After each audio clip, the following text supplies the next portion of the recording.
Hello, everyone. Welcome back to the newest episode of the Theater Enthusiast podcast. As always, my hot priest candle is lit. I am drinking out of my hot priest mug. And I'm very happy and excited to have our next guest on, whom I worked with a few times, and it's just everybody loves him on the Broadway. Ladies and gentlemen, Mr. Andrew Kober.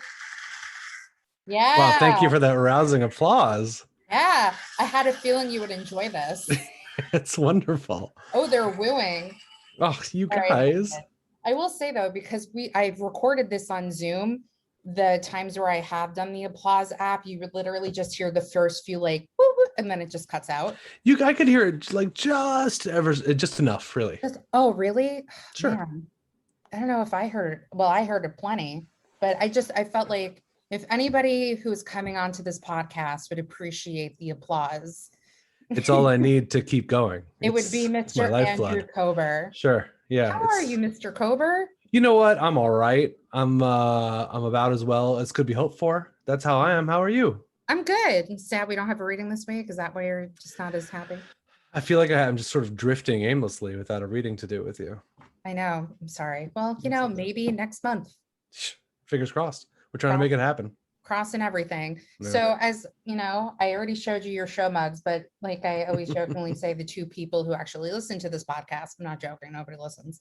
Great. I have a Wicked mug for you. Perfect. I remember you saying that you will one day and forever like to play Dr. Dillamond. Yep. I'm all about that consistency. Give me 8 shows a week. I'll lock in for 20 years. Come in. Something bad, just work on your goat now. Absolutely. I will throw on those prosthetics. Yeah. And I will be there 8 times a week, and I'll retire. Are you going to be okay shaving the beard though? Oh, sure. I very often do. It's like the beard is sort of like a default thing, just because I can't stand shaving very often, and I also look a lot like my mother without it. And so is that why they cast you as Margaret Mead? It might be. I don't think that maybe they knew my mother. I'm not sure. She'll listen to this for sure. She always tunes in. So I prefer the beard because it's less weird for me, and it's less weird for my wife, who does know my mother. So it's just, I think it's like generally better all around. Got it. Well, we also have a Shakespeare love mug for you with different quotes. Terrific. Are there any 12 nights on there? I don't know. I don't really know all the words to 12 night. My heart is ever at your service. I don't think that one's in there. There is. Ooh, that almost fell. That's not a Shakespeare line. I literally almost just dropped the mug. Uh-huh. Left side is good, but given unsought is better. Nope. Did my heart? No, that's Romeo and Juliet. Well, I'm not going to read every single. That's kind of a fun game. Is like, is this from the play you were in or not? Yeah, you know what? Maybe afterwards I'll just like be here. Read this. Is this from a thing? Perfect. I'm sure it's from something. Yeah. Well, anyway, Kober, let's get down to business. Let's. Where are you from? I grew up I was born in Washington, D.C. When I was a baby, I moved to Shaker Heights, Ohio, and that's where I grew up. Did you do a lot of theater growing up? Yeah. So weirdly, the like northeastern suburbs of Cleveland, Ohio, have a really thriving youth and community theater community. And so in 6th grade, my girlfriend at the time, it was very serious, had me join the drama club. She felt that as most relationships are in 6th grade. Yeah, exactly. It was it was we had a lot going on. We had a lot of power too. We were like a real power couple. That was kind of when I peaked as far as popularity, but she had me join the drama club. So it's gone downhill from there? Oh yeah, steadily and consistently. So we did a Gilbert and Sullivan musical, and I got a better part than she did, and then she broke up with me, but I thought I'll keep this up then. And so I just kept it up from there. And because I was at the time, still am, tall and big, and I carry a certain amount of gravitas, especially for a 12 or 13-year-old. I just went about playing all of the like fathers and grandfathers in the musical theater canon my whole kind of middle school, high school career. Yeah. Where would you say your love of theater actually started? Well, I was sort of raised on it without knowing it. Like my parents, and especially my father, were really big Gilbert and Sullivan fans, actually. Like they loved HMS Pinafore and Pirates of Penzance and The Mikado and like those shows. Mhm. And so we used to watch tapes of them all the time. We had like VHS tapes of Mhm. professional productions of these shows when we'd watch them. And I never really sort of saw it as something that real people could do. It was just entertainment like anything else was. Just kind of old people entertainment. But then around the time that I joined the drama club, we took a class trip to Toronto where we saw Phantom of the Opera and Sunset Boulevard. And that was the first time that I was like, okay, this is connecting with me. This is clearly like a thing that adults are doing for a living. Mhm. I am likely not going to be on the Yankees. That was really my plan at that point. I was like, I'll be a Yankee. It was Well, you becoming could have clear. done Damn Yankees. Exactly, which I still haven't done, although I've Imitate. done a lot of baseball musicals. Well, we'll talk about that because I'm curious about that one. Okay. Haven't done Yankees, but I was a Yankees fan, and I thought that I would play for the Yankees because I thought that would make my dad proud, which it would have, but he was proud anyway. So I sort of saw these shows, these Andrew Lloyd Webber mega musicals, and I was like, well, that looks like something maybe I could get into. And I kind of went from there. And luckily, I was just super supported. I mean, my family and my community and my school all sort of really said yes, like, yes, go down this road, see about this. So, curious question for I started this podcast in hopes of like, getting theater fans who want to aspire to do theater, listen to different people who work in all aspects of theater, front of house, backstage, on stage, what have you. What if you want to pursue this career, but you don't have a supportive family? It makes it a lot more difficult, but not impossible, I think. Mhm. I'm very lucky from my point of view to have had a really supportive family, but I think that I know that I've worked with people whose families were less than supportive, to put it generously. Mhm. And the only real difference is it requires that much more drive. It requires that much more kind of self-motivation and Mhm. persistence. Unfortunately, and I think we're just sort of starting to have this conversation as a community, but like it is an endeavor that requires a good amount of opportunity to be handed to you. Like it's not, if you grow up, I don't know, in the middle of nowhere, in the mountains or in the foothills or the swamps or whatever. But if you're not in a place where you can easily access opportunity, it is not the sort of hobby that you can really pursue all on your own. Mhm. So at least not when you're a young person, a school-aged person. So that's why it's great that the internet exists and that podcasts Mhm. exist and you can kind of find your way in ways of your own. But you can't get on a stage if there's not a stage nearby. Yeah. That's the simple truth. And so to me, I found that the people that I've worked with as a professional, as an adult, that didn't kind of have the most opportunity when they were young are that much hungrier and know their way around a stage that much better because it means that much more to them, which I really respect. That's awesome. The stories I could tell, I know. especially my high school drama teacher. Yeah. I'll tell the story. I call her the spawn of Satan, Oh, cool. because she is, in my opinion, and I will never forget this story. And I always tell people this is an example of just what my theater teacher, like in high school, was towards me. The two creators of Brooklyn the Musical came to my high school to talk to the theater kids. And this was my senior year of high school, and I was really struggling to try and figure out how to tell my parents that I want to pursue this career as an actor in theater, whatever. And so I was talking because it was the male and the female. The man was homeless, and then the female who found him, and they wrote this musical Right, together. right, right. Unfortunately, don't remember the names, but I was talking to this woman, and I started to break down and start hysterically crying to her, being like, what advice you have for me? What can I tell my parents? Da, da, da, da. Having like a really in-depth conversation with this woman. And then my theater teacher, who probably saw me hysterically crying to this woman because it was very obvious that I was, comes over to me and goes, do you mind just standing over there for a second so we can get a photo? Cool. Yeah. That's cool. Yeah. Yeah, I Yeah. mean, that's awful. Luckily, I was really I mean, it's one of the ways in which I feel really privileged and lucky is that I was only ever told yes keep going. Yes. Yeah. Even, of course, there are roles I didn't get and there are colleges I didn't get into and whatever, but like by and large, the message has always been keep at it. There is a place for you here. Yeah. And I've never been told otherwise in sort of like a macro way, which is, I think, huge. Yeah. So let's talk about when did you decide like, yes, I want to do this as a career? I'm still in the process of deciding. I think What's your I backup? I gotta come up with one soon. Turns out my backup is just sitting at home for a year.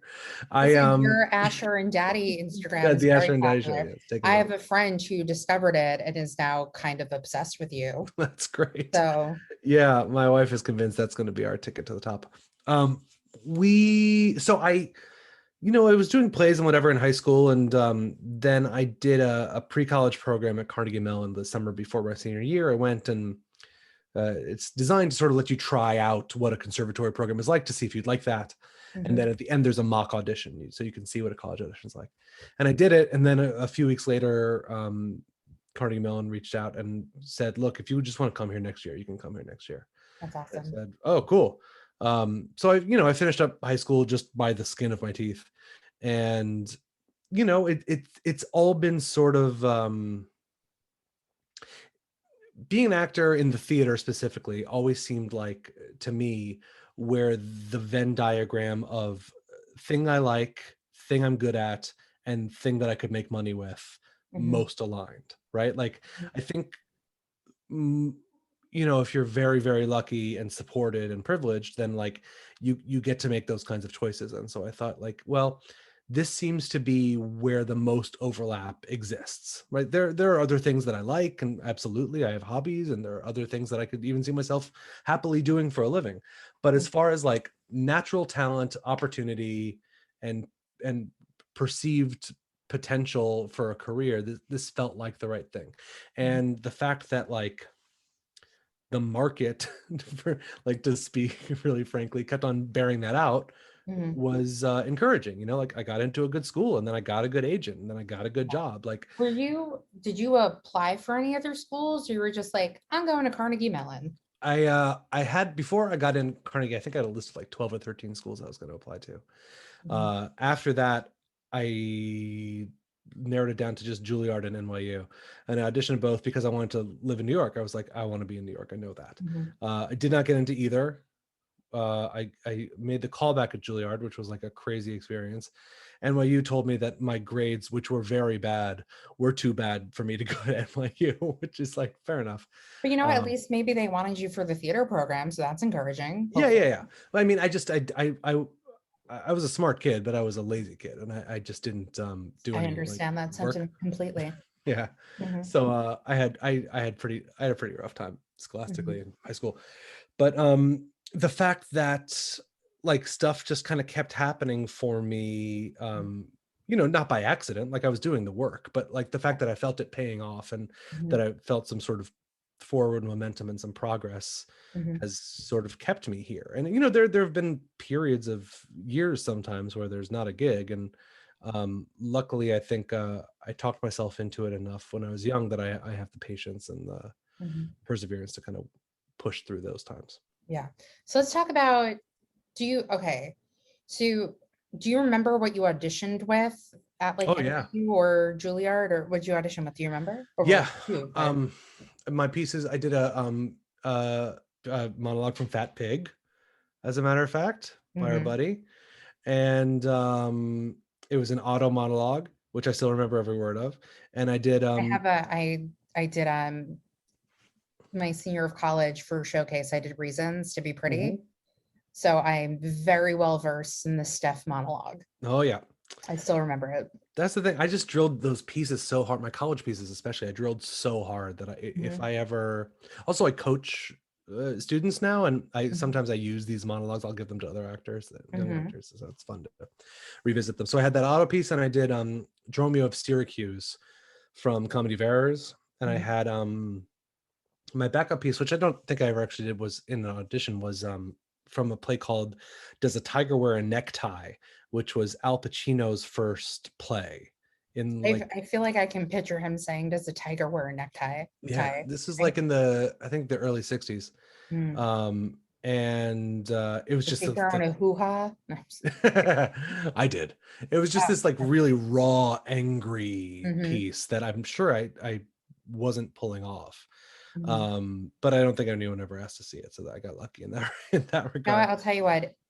So next time we do a reading together, I'm say Kober, before we actually start this reading, I need you to audition for me with Oh that boy. monologue. Oh So I boy. know like I want to work with you for a 80th time. Ooh, it must be, I'm sure I have it somewhere. I do not remember it, but I fully remember all of was it Food Chain? It was Food Chain, not Fat Pig. It's Food Chain. It was Food Chain and Comedy Virus. But I remember every word of those, apparently just not the titles. I did that show in college, The Food Chain. Yeah, I it's a good played one. Phoebe, Yeah, to it's a which, good play. yeah. So I was pretty much playing myself in like 30, 40 years. Long Yeah, Island accent, Jewish. sure, perfect. And where was the acting? Paint some gray hair and I'm good to go. Yeah, I got really lucky. And then I had to convince them to let me sing. When I was leaving Carnegie Mellon, they do like a showcase. Mhm. Um Well, and because in my research I've done of you before this oh, podcast, uh-huh. you graduated with a degree in acting, right? That's And not right. musical Yes. theater? Exactly. Well, here's the thing. I don't dance. I'm not good at it, and I don't like to do it. Mhm. So I auditioned my that pre-college program that I mentioned, that was musical theater. Mhm. And then at the end of the thing, I auditioned, and when they offered me a spot, they said, "Listen, we would love to have you in our acting department or our musical theater program if you can get your dancing together. So you have a year." They're like, Mhm. you would start here in a year. Your singing is fine; it's right where we need you. Your acting is right where what we're looking for, but you can't dance, so you have this year. Mhm. So take some dance classes in Ohio, get yourself together, and then when you come here in the fall, you can join our acting major and audition to transfer over to the musical theater part. We just need to see you dance. Mhm. And I said, okay. And promptly took 0 dance classes that whole year. So still had like the nerve to show up at CMU and still audition Can to you switch at over. least do a time step? No. Okay, I can't either. And I've even had like 5-year-olds because I worked at a dance studio try to teach me, and my body like physically cannot do a time step, Yeah, they tried to teach me for 12th night, and it got which cut. I saw in the park and I fucking loved. It was pretty good. Yeah. Oh, by the way, Um I actually am friends with the person who did the Twitter for American Theater Wing that would always flirt with me oh on Twitter. wow. Yeah. I always thought that Twitter relationship was going to get me a Tony Award. Well, I mean, I did like she messaged me about something and I was like, I'm so surprised that you didn't like you weren't freaking out over the fact that I'm like doing these readings with Andrew Kober. And then they said I like tweeted him a goodbye, but he never followed the tag I sent him. So I was just like, I'm good. I gotta find it. I'll find it. I'll when this is done recording, I'll let you know who it is. Okay, great. So I that's funny. So I didn't take any dance classes. So they said, "Do you want to just be an actor?" I said, "Okay." And that's what I did. And I took private voice lessons kind of on the side, just on my own time, on my own dime, I think. And Yeah. then come senior year,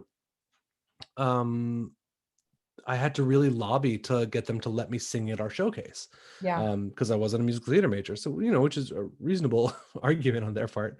Yeah. But I think I made the argument that, like, if the intention of this is to show off your graduating class in the best possible light, Mhm. this is an asset that I have, and I Yeah. should probably sell That that. somebody, because I went to Pace University Mhm. before it is what it is now, back in the day. Mhm. And I remember when I was in college, I watched someone showcase and they did a monologue and then they sang a song and they were an acting major. So Yeah. I did a scene. The deal was like everyone gets to do, all the actors do the actors do a scene in a monologue, the musical theater kids do a scene in a song. mhm, And so I did a scene in a song instead of a monologue. But yeah. my scene was, at that time there was like a trend of all these sitcoms featuring like it's still sort of a thing, but not as much as it was back in 2006. But it was like a trend of like big, like burly dudes, which I was, and like petite, beautiful women being like couples on Yeah. sitcoms. Like that Yeah. was the thing. And so I went, okay, I see this trend. Let's see if I can monopolize on that. So I teamed up with like the most beautiful girl in my class, who's a terrific actor, Mhm. and we did I just transcribed a scene from the pilot of Mad About You, which is my favorite sitcom that like not that a lot of people have seen, but not people know well enough to be like, that's Mad About You. And your dog is named after the dog My on the dog show, Murray right? is named after the dog Murray on I Murray. remember things in rehearsals Very that good. we talk about. So we did this Mad About You scene, which I think went over really, really well. Mhm. And then I sang this Jeff Blumenkrantz song called Hold My Hand, which was this like really beautiful, simple song that like does enough vocally to show that I'm a singer. And um, I think it just went over really well. I was really, really happy with it. Yeah, but it's those kind of like major audition moments, the stuff that you just drill so hard for so long. Like I'll never forget those pieces. My Yeah. college auditions and my showcase pieces, they're in Yeah. me forever. I I did, what did I do for showcase? I did a monologue from Epic Proportions Oh, to sure. actually closed out the show case. And I did a scene from Reasons to Be Pretty. But I also got cast with the worst actor in the acting department because nobody wanted to work with me, which is a whole nother story for another time because I did not have a very easy senior year of college I'm sorry to hear that. because people suck so hard. Very often. Are horrible humans. Sure, they can. Not everybody, No, but there are some enough. people out there Sure. who are just really not very nice people. It's true. It's true. So from your showcase, did you get an agent? I did. We showcased in New York and LA. Mm-hmm. And LA actually went a little better for me. Mm-hmm. They both went fine, but LA was like pretty good. But I didn't want to live in Los Angeles. Just Yeah. like I'd always wanted to live in New York. And I also sort of figured like I'm a singer, and during the inevitable times that I won't be working, it'll be easier to pick up like something to do as a singer in New York than not. And Yeah. so I signed with a manager who I'm still with 15 years later, That's great. and an agent and a commercial agent who I'm also still with after 15 years.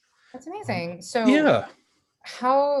what was your first thing out of college that you got cast in?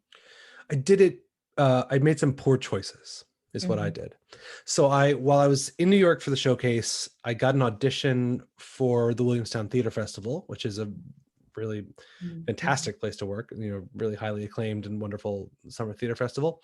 And then they offered me a spot in their non-equity company. And I was like over the moon, and I was going to go and be in their non-equity company. And I was going to be a very, very small part in a production of Sweet Bird of Youth, that I want to say Marissa Tomei was going to star in. It was like somebody fancy was going to do Sweet Bird of Youth, and I was going to have 2 lines or whatever, and be in the non-ec company, and I was going to learn. And I was really excited. And even my new manager and my agents were all like, this is a great opportunity for you. It's a good kind of learning opportunity. And so that was going to start in the summer. And so I had a kind of couple of months before that was going to happen. At that point, my mom had moved to New Jersey, and so I was staying with her and just kind of killing time until I was going to go to Williamstown and kind of going on a couple auditions here and there. And then the week before I was going to go to Williamstown, I found myself in final callbacks for 3 different gigs at the same time. I was in finals for the first revival of Les Mis, which is not the one that I was in, but the one That's the before one that. with Alex Jackie Devignani, Rodriguez. my best friend. Oh, yes. Yeah. And I joke, my best friend, I like Alex, we get along great actually, but like I'm the poor man's him. Like he gets the fancy. You know what? Haven't used him in a reading, and Well, that's true. And he hasn't been on my When podcast. it comes to your readings, I'm in a much better position. You are. I'm really great at casting because when I was reading the understudy, I had somebody else in mind for that part, but when I read it, I was like, nope, this is Andrew Kober. I'm really still so flattered. So it was Les Mis, and it was Suburbia, which they were doing at second stage. And Dan Fogler was leaving Spelling Bee. Dan Fogler was leaving the 25th annual Putnam County Spelling Bee. They were looking for a replacement. And so I was in final callbacks for all of those, and sort of figured like, I'm gonna get one. Like, I'm gonna get one of them. I don't know which, maybe more than one, but like, I'm gonna book one of these for sure. Cocky, stupid. And so I backed out of Williamstown, and I told them like, I'm not gonna come. I think I'm gonna have some work here in the city this summer, and so like, it's not gonna work out. They were very, very gracious. And then I promptly did not book any of those gigs. Like, I didn't get any of them. Which is like fine. And I had friends that booked all of them. Like, a lot of my Carnegie Mellon classmates booked those gigs. My buddy from Carnegie, Josh Gad, replaced what's his fuck Dan Fogler, and like, that's great. What is he doing now? Exactly. Whatever happened to him. Of Josh Gad. Exactly. Josh, I just have to mention because it's absurd. Like that. So when I showed up at Carnegie Mellon, I got there in 2002. Wasn't that him, Rory O'Malley, Leslie Odom Jr., and Josh Groban for like a hot second? Yeah, exactly. It was a bonkers class. And the class below them was Megan Hilty and I think some other, I don't remember who. Katie Mixon was in that senior class. She's like a giant sitcom star now. It was just like an insane time to be there. So Josh has gone on to good things, which is great. They all have, Josh and Rory and Leslie. Do you keep in touch with all of them still? You know, every so often, like I'll run into Josh or Leslie at a thing, and we have a nice hi, how you doing? But like, again, they were the seniors when I was there. I know them better from like being in New York than I do from being in Pittsburgh. So they're older, right? They were seniors when I was a freshman. Got it. Okay. So we only overlapped for a year, and I was just like some freshman kid. Like, they didn't know me. But I know them a little bit now from being in New York. So I didn't get any of those gigs. And then I had the whole summer. So what I did get after a few weeks was a dinner theater production of The Full Monty up in Westchester at the now really sadly closed Westchester Broadway Dinner Theater. That was a COVID casualty, I'm sorry to say. But we did The Full Monty up there, which was, you know, totally fun. The plan was I was going to get my equity card at the end of that gig. But Spelling Bee came back around. The tour went out, and they had someone who just didn't work out on the tour. And so I was like, oh, last minute, can you be here in 3 days, replacement on the road? That's awesome. That was great. I saw Spelling Bee with Daryl Hammond. Oh, yeah? Yeah. And it was my first time ever seeing it. And where we were seated, he was coming down the audience with the flagpole. Yeah. And I just went, woo, towards him. And he turned around and went towards me. And I was like, oh my God. Because like I mentioned to you guys before, I'm such a huge SNL fan. Yeah. So that was a very big moment for me. That show is a really, you know, it's funny. That show is the last show that I came to as like a pure fan before joining the business. Like that was before I was anywhere near like actually being a professional. It was the last show that I met as just a pure fan. And I saw it, I think 2 or 3 times on Broadway. I bought those premium seats on like the benches for $200, which was like a huge stretch for me. But I was like, I want to soak this show up. I was such a big Bill Finn fan. And like, I just thought the writing was so smart and the performances were so good. And so then I got to go on the road. And then after the road, I got to understudy the whole original cast when they went to LA to do it. So like I got to be there with like all of them, with you know the whole crew, and it was magic. And I can't believe and like Sarah Salzberg, who's a genius, and Derek Baskin is, and Lisa Howard. Oh my God, like just the best group of folks to be with, and I learned so much. It was like a magic first gig to give me my equity card and like put a little money in my pocket. It was great. Yeah. So where did the Morons come about? Oh God. Later. Do you not want to talk about it? No. I'm not gonna lie, I don't know the Morons that well, but I knew that there's like some sort of, and then I also don't know the origin of your middle name being Rebecca. That's a joke with them or something. I don't really know if I know either. I think one of them just changed my Wikipedia. It's not on there anymore. I looked. Oh, really? Okay. Yeah. Well, no, because I watched like a YouTube video of you getting some sort of like Drew Gasparini award for being at every single one. Yes. So, okay. So the Morons are me, Drew Gasparini, Alex Brightman, and F. Michael Haney. And we met in like 2010, I think, or 11. I had done hair in New York and in London, and I came back and I was like, I didn't have any kind of job whatsoever. And so I was kind of bumping around and doing concerts and just saying yes to everything. And one of the things that I said yes to was another composer asked me to sing in, they were doing like 3 songs down at the 92nd Street Y Tribeca. They used to do this concert series down there where like established composers interview up and coming composers. And I was singing the music of some composer, and Stephen Flaherty was the host that night. And Drew was the other composer on the bill. I was not singing Drew stuff, but like after I sang, I hung around, which now never in a million years. But Oh no, at the time I heard the sound clip of the, of so Drew's podcast, whenever there's a cabaret, yeah, I always do the Uber, to which this I is said, true. if we ever do a reading series cabaret, I hope Cobra like doesn't like peace out, I'm out of here.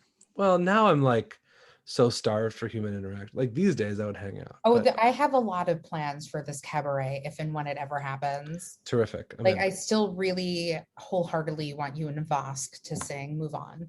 Great. I'll be there. To just tell me when. We're figuring it out. Okay, great. It might end up just being in Central Park randomly at this point. Who knows? Okay. So I heard Drew's music and I connected with it. I thought it was great. Mhm. And so I sort of went up to him after the concert and said, "Hi, I'm Andrew, and I think I should be singing your music." And I found out that he was friends with Alex, who I had just done a cabaret with at the Duplex. Mhm. Somebody did like Broadway sings Bruce Springsteen, I think was the thing. And Alex and I were both participants and like just had a fun night at the Duplex. And so like I kind of knew they were connected. And so I met them. And then later they introduced me to F, and because they were kind of a trio, Mhm. because Alex and F had gone to college together. And so I just kind of glommed on to their whole thing. I think I'm like a couple years older than those guys. And I think they needed an authority figure. They needed a father figure to kind of Do keep they them in remind you line of that? Or they're like, we just need a father figure. all the time. Well, Yeah. I mean, like I've always been, I'm a little older than they are, but also like just generally, like I've always been a little mature for my age. Like Mhm. I get that. I was married well before they were. I have a kid and Child. like Yeah. a house in the suburbs, and like I'm just in a different. I've always been like in a different place in my life than they are, even though now they're getting old too and settling down. But we just hit it off, and I had never really had like dude friends before. Like that Mhm. was new to me and still is a little bit, but now we're close as me. Like they were the groomsmen at my wedding, and I officiated Alex's wedding. I married him. Yeah. So we're, those are my boys. So they're all writers. I'm not. They're all writers. They're songwriters and script writers and writers. And so we've done now at Drew's concerts and at F's concerts, we've done songs together. At other people's concerts we have, and we did one-off show that was the 4 of us for 90 minutes or whatever, called the Morons Happy Hour, which at the Slipper Room, and that was really, really fun. And I am so grateful that there is no recording of it, because like it was not A little X-rated. good. No. Yeah, It's it just wasn't X-rated good, on it. like nor was it cool, like Wait, would you especially say it would be like more self-indulgent, the show? extremely self-indulgent. Yeah. I feel like now though, with like the popularity of like Alex Brightman and you and Drew getting a little bit more notoriety and working on the Karate Kid musical. I know it's because my old roommate is also a big fan of Drew Gasparini. Mhm. And she's like, he's working on the Karate Kid because she works in producing, and I think they're working on it with him. So I think now though, if you did this show, it'd be a very different. I'm sure it would, and I'm sure we'd have a much better sense of how to do it well. The problem is not really for me or for F, because he's on hiatus too. He's playing Olaf on the Frozen tour, but not Mhm. right now. He's not. Yeah, But like Drew and Alex are both super busy because they're both yeah. really successful writers, and Alex has been doing a lot of acting during the pandemic even, and Isn't it he going just to be in schedule that wise it's so new difficult. Billy Crystal movie that's coming out? Yeah, I think he's in there. He did, some episodics and a He lot of appeared voiceover on the stuff. first episode of Smilf. Yes, famously, all of him appeared on the first All of him episode of appeared. Smith. I watched it. I was like, okay. Yeah, it was a whole thing. Okay. I didn't watch it because I want to maintain a friendship with him, but sure enough, the night it aired, I must have received 12 or 15 screenshots from friends who were just looking out for me. So that's helpful. It's a whole new meaning to dick pic. But we're also very close. I talked to all of them today. We're all That's going. great. We've rented a cabin in the woods together this summer for a long weekend because we just Wow. miss each other. Yeah. So we're just gonna Weren't go you, reconnect. you were telling, I think Jess and I, like, reasons for either pretty or happy that you like to plan these big extravagant dinners and you and Alex were gonna go somewhere. We're in Chicago Yeah, that now it's New restaurant. Orleans. I Oh, think okay. we just You like need like a all Chicago restaurant. My sister goes to Northwestern, or oh, she just graduated. And I so, appreciate it. yeah. We yeah, we all just the four of us really miss each other. Like Yeah. we haven't all four been in a room in more than probably a year and a half now. And we miss each other. And so Alex and I are serious foodies, and I'm also a serious traveler. And so we sort of we just blocked off a few days to like go somewhere and eat everything. So Alex and Yeah. I think in June are gonna go do that. But we yeah, it's like we're gonna we do cute, like we're going to a baseball game together, all of us, and like Like, it's a nice friend date weekend. yeah, it's nice. And like right now, all four of us seem to be in pretty good places. um I actually weirdly live in the same little small town that Alex's brother moved to right after I did. And so like, like we're just family. Like those boys are family. Yeah. And we all very much want to make something together again soon. I'm really lucky to have sort of hitched my wagon to them because I'm not a writer. I don't have any intentions or aspirations of being one, but they are really great writers. And I'm sure, Megan listen, and I'm Roman. sure something out of this cabin in the woods weekend, something could Maybe. happen. Maybe. Who knows? It's gonna be fun. We're looking You forward to can it. We're call gonna it go the to a minor Morons league Take the baseball Woods. game. Yeah. Yeah, it's gonna be great. Or We're you really can excited. write, they can write a show about minor league baseball. And that'll be another baseball musical for you to do. I think I've done three. I've Musicals done or plays? three new baseball musicals. Interesting. Uh yeah, it's people love writing musicals about baseball and they love putting me in them. I'm very happy to be in them. There's a Uh, play, I think it's called Back, Back, Back. There's an actor who I've done a reading with twice. And I've said to you, if there's ever a show you want to do, because if we like working with someone, we'll be like, we want to work with you yeah, again. yeah, yeah. Anything you want. So this actor like sent me a huge list, and one of them is a baseball play. Cool. Maybe I'll get you two to do it together. Apparently I'm the great expert on baseball musicals. Yeah, well, it's not a Uh-huh. musical, it's a play, so maybe. I know how to do them. I was Yeah. about to do one right before the pandemic and whoops. Oh, is that what you were working on before the panty hit? I was going to start rehearsals beginning of April of last year Where were they going to do it? at the Duke on 42nd Street. Mhm. It was this really cool piece called Akhmatova, and it just I don't know if it'll ever see the light of day again, but it was an exciting idea while it lasted. Yeah, did it have a cast and everything? Yeah, it was like it was sort of it's about this this woman whose name is Akhmatova, and she's sort of set in Russia, and there was this amazing ballet dancer whose name escapes me who was going to be her, and there were these amazing kind of dance sequences that she was going to do, and I was this Jewish writer who they had sort of a relationship, and it was just this really like interesting, dark, romantic piece. And that had to do with baseball? No, Oh, no. I thought you said you were doing a show about baseball. No. I have done many, but this one was not about baseball. Oh, okay. No, I swear I thought you said I was about to do one about baseball. No, I may have, but no. Okay. This one had nothing to do with baseball. But it would have been cool. It's a shame Yeah. it didn't work out. Whoops. Yeah, kind of reminds me a little bit of this musical called Beast of the Jungle. I think I saw at the Vineyard Theater. I don't know. Tony Asback and someone else. He's in all Ballet of them. dancer who was in. Yeah, well, he's a very good dancer. You know what? I went so I had an audition for that Hal Prince show.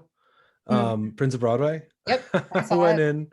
Yes, I went in when it was still sort of in development and they hadn't quite figured out what it was going to be yet. And I don't know why they called me in. I didn't really know anybody on the team, but I went in for Stroh and Hal, and I think Jason Robert Brown was there. Mhm.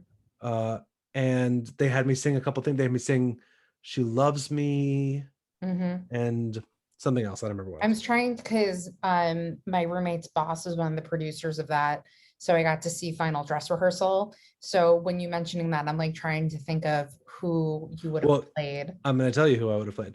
So it was either She Loves Me or Tonight at 8 and Something from Parade. Mhm, And I sing the songs, they go great. Everybody's very mhm, enthusiastic. And Stro says, okay, Andrew, that's great. So for this role, we're really looking for someone who can with really strong movement skills. So were you a strong mover? Asks Susan Stroman to me. And I said, the best I could come up with, I was like, well, I got here without falling down from my apartment. That was the best. I was like, that's something, right? And I got a laugh from Hal, and sort of like a snicker from Stro, and they said thank you, and then I went away, and it turned out to be Tony Yazbek's track in that Really? show. Because Yeah, he I think they reworked who sang what, but yeah, they did because Brendan Uranowitz sang from She Loves Me. yeah, well, And well, yeah, and I think Yazbek did do Parade and he did Tony. And then yeah, there I was, think it was all still very, very much in flux at that point, but yeah, for whatever reason, that track they were envisioning someone who could move well, according to Susan Stroman, and I'm yeah. not that guy. Well, Susan's, can you move well? Can you dance? Yeah, Yeah, I can do this with my arms. I was like, look, my apartment's all the way uptown, and I got here, and not Mhm. once did I fall over. Imagine if you lived in Jersey at the time, you're like, I got from my home in Jersey I traversed a river. over I made I it. walked over the river on a boat. Yeah, I think at the time I lived on 86th Street, so it wasn't that big of a feat, but Yeah. still, it's a couple miles. Yeah, wherever the audition was, probably Yeah, Midtown, yeah, exactly. like 50 blocks. That's not so bad. It's not nothing. Yeah. So how did hair come about? Um, I saw that the public was doing it at the Mhm, Delacorte for 3 nights. Originally, it was a 3-night concert. They announced like mhm, Hair 3-night concert. I said, oh, I didn't know Hair. I said, but I knew it was a rock musical and I liked singing rock. So I called my agents, my brand new agents, and I said, hello, it's me, Andrew Kober from Showcase. Do you think you could get me an audition for Hair? I heard they're doing Hair. And they came back and they said, they won't see you. They don't want to see you. I said, oh, well, thank you. And I went to the open call. Like I had heard that open calls were a thing, mhm, and I had never been to one.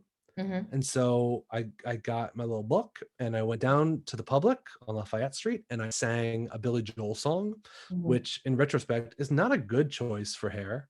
mhm. But I wore like ripped up jeans and like a t-shirt and like I sang Billy Joel. And Heidi Griffiths, the associate casting director at the public, said uh well, she told me later that she thought like that was not a great song choice, but it seems like there is something that might be cool about him. So Yeah. I want to give him another shot. Mhm, So she called me back. And so my agents called me and said, we have, I guess, a callback for you for Hair. I was like, oh yeah, I went to that. And they said, oh great, okay. And so anyway, I got the callback and I went and they called me back for the dad role for Claude's dad. Um, and I did the material. I think I picked a better song that time. And then I was on my way out of there, but it turns out that the dude who was assisting Diane Paulus was this guy, Dan Ragazzi, who I had gone to Carnegie Mellon with. He was a grad director in the grad directing program when I was an undergrad actor. And we had worked together a little bit. And one of the plays that I did at Carnegie was a new adaptation of Lysistrata, um, interesting. in which I played a woman for part of the show. I played the Corinthian woman. Mhm, And and Dan had seen that or worked on it or something, and he said after I did my dad stuff, which I think was like adequate, I left and they said, can you hang out for a second? And I guess Dan said to Diane, he was like, listen, we're still looking for Margaret Mead too. Like I've seen this guy do a female role before, like I bet he could do it. And so mhm, they brought out the sides to me and they gave me a few minutes and I went in and I did it. And I think I'm like, I don't think this is false modesty. I think I got the gig because that first summer they only had a handful of equity contracts to use. mhm, And I think I saved them one. But the fact that they could cast the same actor as the dad and Margaret Mead mhm, opened up another equity contract that they could use elsewhere. mhm. Um, and And so also that's, because you look so much like your mother without a beard. yeah. I don't know if Dan knew Olga Kober at that point, but We I got the have it gig. It in was like, pictures. yeah. Yeah, I got that gig. It was amazing. It was one of those things that like I especially know now that if I had auditioned for Hair, the Broadway revival, I almost certainly wouldn't have gotten it, because the people that came in for that were so great and like so much better than we were. We just kind of like fell into a Broadway show by accident. We were really just trying to do a show for a couple of nights in the park. Yeah. So we did 3 nights in the park, and that was a success. And so they brought us back next summer to do a full run, which Mhm. felt like a miracle. Well, how does something like that happen? Because you did it and then it comes back, but they're like, oh, if it comes back, we'll definitely keep you, or I think none of us had that in our contract or anything. I think it was sort of two things. I think it's sort of like the ethos of the show. Like, I think there is like, as much as certainly by the time we arrived on Broadway, like it's a big commercial enterprise, but Mhm. there is a thing about Hair where the material sort of informs the vibe of the gig too. Mhm. Um, and so I think it would have felt pretty bad to the rest of us if anyone had not been asked to return. Yeah. Um, and I don't think that ever happened. I mean, there were 26 of us on stage that first summer, and all 26 were asked back. Not all of us came, but Mhm. I think we lost maybe 3 or 4 people in between the 2 summers. But I know that was those actors' choices. Mhm. And so then when we went to Broadway, it was sort of the same thing. Like it didn't go through agents or anything. Like, we had a meeting at the Delacorte, and Oscar said, "I'm taking you to Broadway," and we sort of went, okay.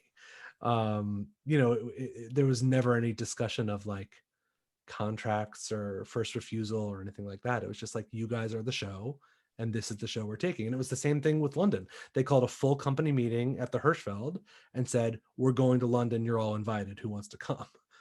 And it was like, it like stuff like that just kept happening with that show, which was Yeah. sort of magical and Yeah. strange. Well, I mean, as a fan of the revival, I saw it many times. Mm. I know there was something very special about that show. Yeah, I think you're right. I think there was I think we got really, really lucky with the right people at the right time in the right Yeah. environment. And, Mhm. like societally and politically, it was a great moment for that show to be happening.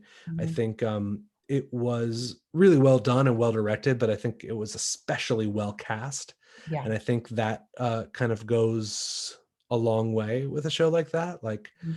I think the charisma of by the time we got to Broadway, it was 32 of us in the cast. And just like, we all loved each other so much and felt so strongly and passionately about the material and about doing it justice and about um, doing the job as well as we could every night. We knew it was like a magic thing that we were a part of.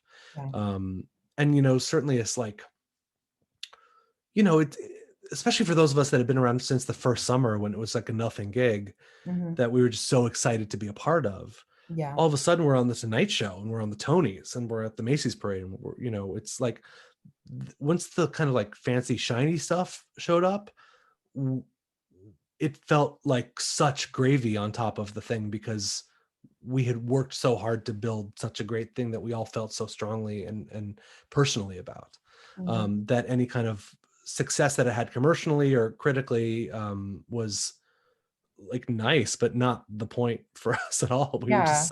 We were so in love with each other and with doing the show every day. Yeah. Well, I think that's also what hair is anyway, because you guys are Yeah. a tribe. So, what was it like performing the show in London? Because they always say the audiences are different depending on where you're going. So, I was bringing a show like Hair over to London. Yeah, we were not as successful in London. Mhm. Um, Like the Brits didn't like hippies touching them. they, I think they thought we were okay. Mhm. I think that there are a number of reasons that it was not as successful in London. I think that hippies were not as much of a cultural touchstone for English people as they were in America. Like, they were sort of doing mod while we were doing hippies. Like, it Yeah. was not as much of a thing. And I think there may have also been like a little bit of resentment about like, why did they bring over 26 Americans to do a show in the West End? Like, Yeah. I think there may have been a little like, all right, well, let's see what you've got about all of it. Yeah. And I think those of us that went, which again was like almost all of us, we were happy to be there, and we were certainly met with a lot of kindness and generosity in that community. But I think the biggest disappointment, we were all going to come home after 6 months anyway. That was the arrangement. Like we were going to go for 6 months and then we were going to be replaced by British actors and the show was just going to, continue to have its life. Ultimately, we ended up just the show closed when we came home because it never really sort of caught on there. And so we all felt, I shouldn't speak for anybody else. I felt a little bit, I felt responsible sort of for like, the house staff and the backstage crew and like our swings who were local Brits who were going to stay on. And like, there was a lot of jobs that sort of were hopeful that they were going to go on. We had the real place of privilege and of luxury to kind of show up, do our job and go home. And whether the show was successful or not in any way, it didn't really affect our gig. Like we were going to do our thing. We did the show as well as we could. And for whatever reason, just never totally caught fire there. But it was still, I mean, like one of the best, most magical experiences of my life. Like, to get to go live in London for 6 months. We were in a theater that adjoined the theater where Les Mis was running. And at the time, I think one of the Jonases was in the show. Yeah, it was like Nick Jonas. Yeah. And it was like such a scene over there. Like every day we shared this back alley with them and it was such a thing for that Jonas. Yeah, it's because he also did How to Succeed. He was, I think, the third replacement, but one of my best friends is an usher and she ushered at the Hirschfeld and I was meeting her outside and this is when Darren Criss was in the show. The hundreds and hundreds of people at the stage door just like waiting for him. Yeah, it's a wild scene. I mean, and we had a lot of that during Hair in New York and then we did not in London. Like there were, every day 2 or 3 people would hang out and want to say hello and we were always very happy to meet anybody, but it was just not. There was, and at first we were like, well, maybe that's just not a thing in England. Like maybe the stage door culture isn't really a thing. And then once Jonas showed up next door, we were like, no, it's us. Okay, great. It's just us. Well, no, I mean, it could just be a Jonas thing, I don't really guess. But I also don't know because I've only been to London once and my friend and I saw a play and we weren't going to stage door because we're in our 30s. Like we don't really do that anymore. But I mean, I don't really know what the stage door experience is like for like non-celebrity type people in London. Yeah, well, speaking only for us, it was not much of a thing, which again, like doesn't matter. Like that's not the reason you do anything. And it was also, we had like a pretty fun little like expat community in London while we were there. Like Patina was there doing Sister Act and she was a Hair alum and John Groff was there doing play. I don't remember what it was. Red? And he had Red, was it? No, I don't remember. It was really good. And he was another Hair alum. Norm Lewis was next door at Les Mis at the time. And so like we had a bunch of, he's the best. And so we had like a lot of Americans that we could like hang around with. He's one of 3 people I want to sing me to bed at night. And he's the reason I saw Phantom of the Opera again. He's a really good, really sweet man. Oh, he touched my arm once because I used to do merch at one of the shows I worked with, Porgy and Bess.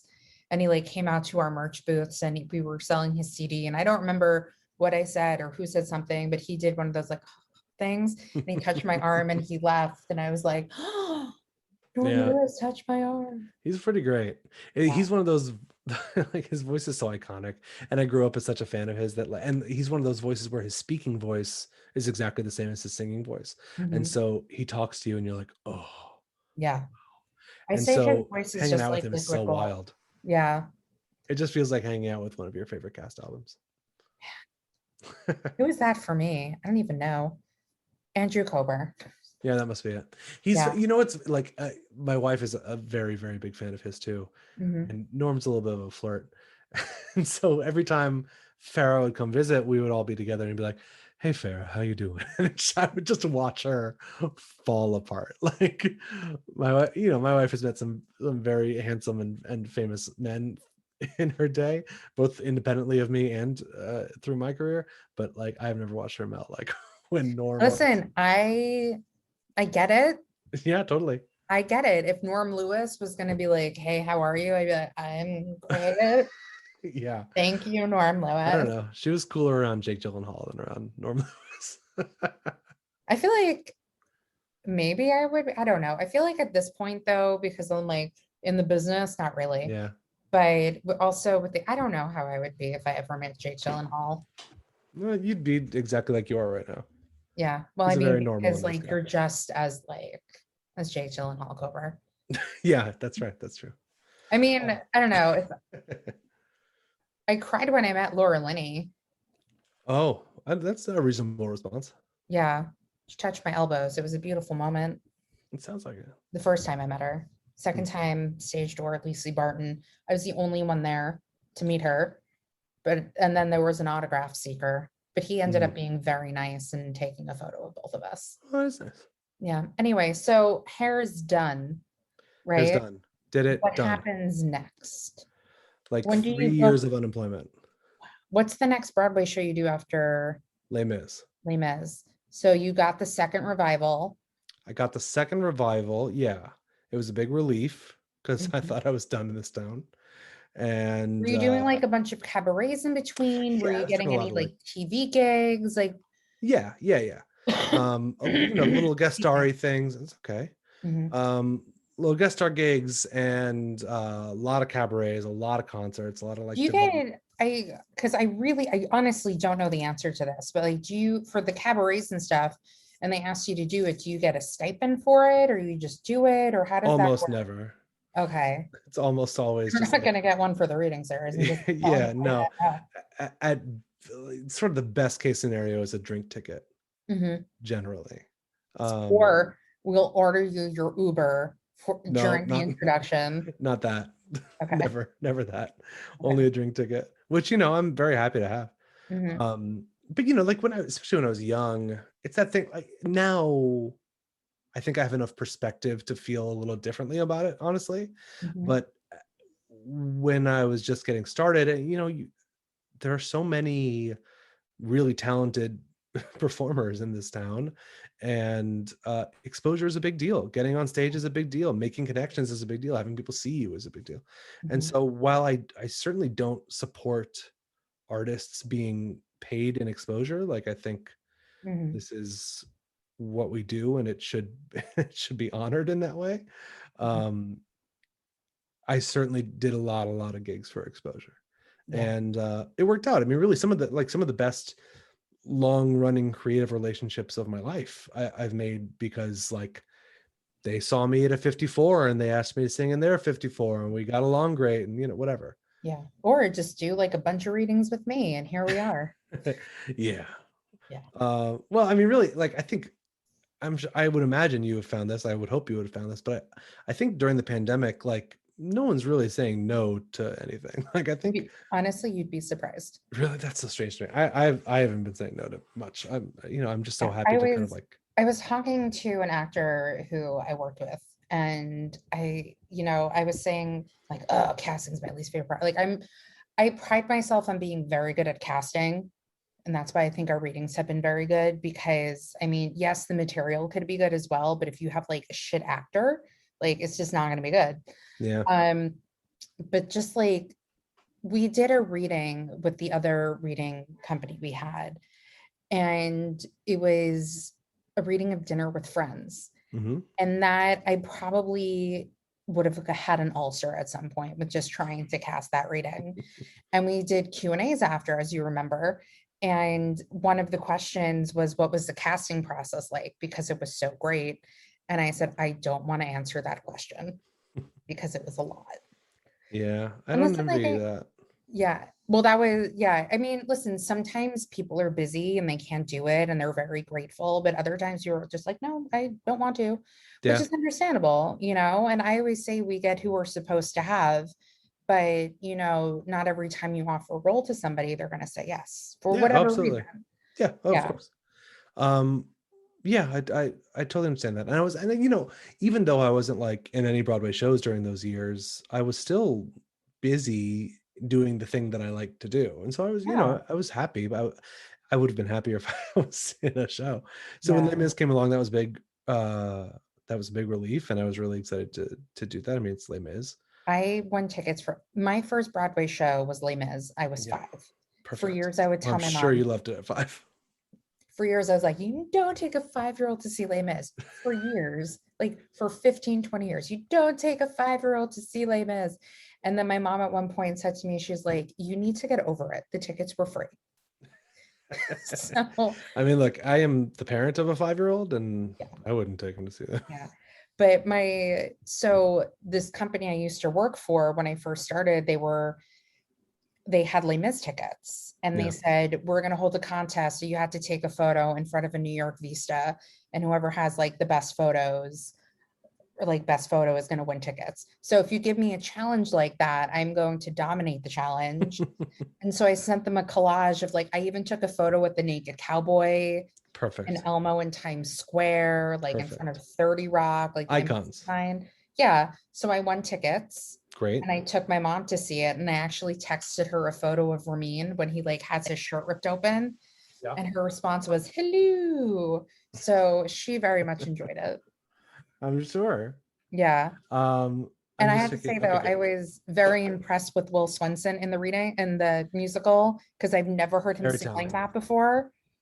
Very talented. Yeah. I just followed for a while. I like followed Will and Casey Levy around. It was just the three of us, hitting the town. We did Mhm. Hair and then Les Mis. Um, And yeah, she was and like great Les Mis was too. also so good. Les Yeah. Mis was the second I did 4 big Broadway revivals in a row. I did Les Okay. Mis, or Hair, Les Mis, She Loves Me, and Sunday in the Park. Mhm. And it was like this string And of which one was revivals, your favorite? all favorites in different ways. Right. You don't have to answer that really.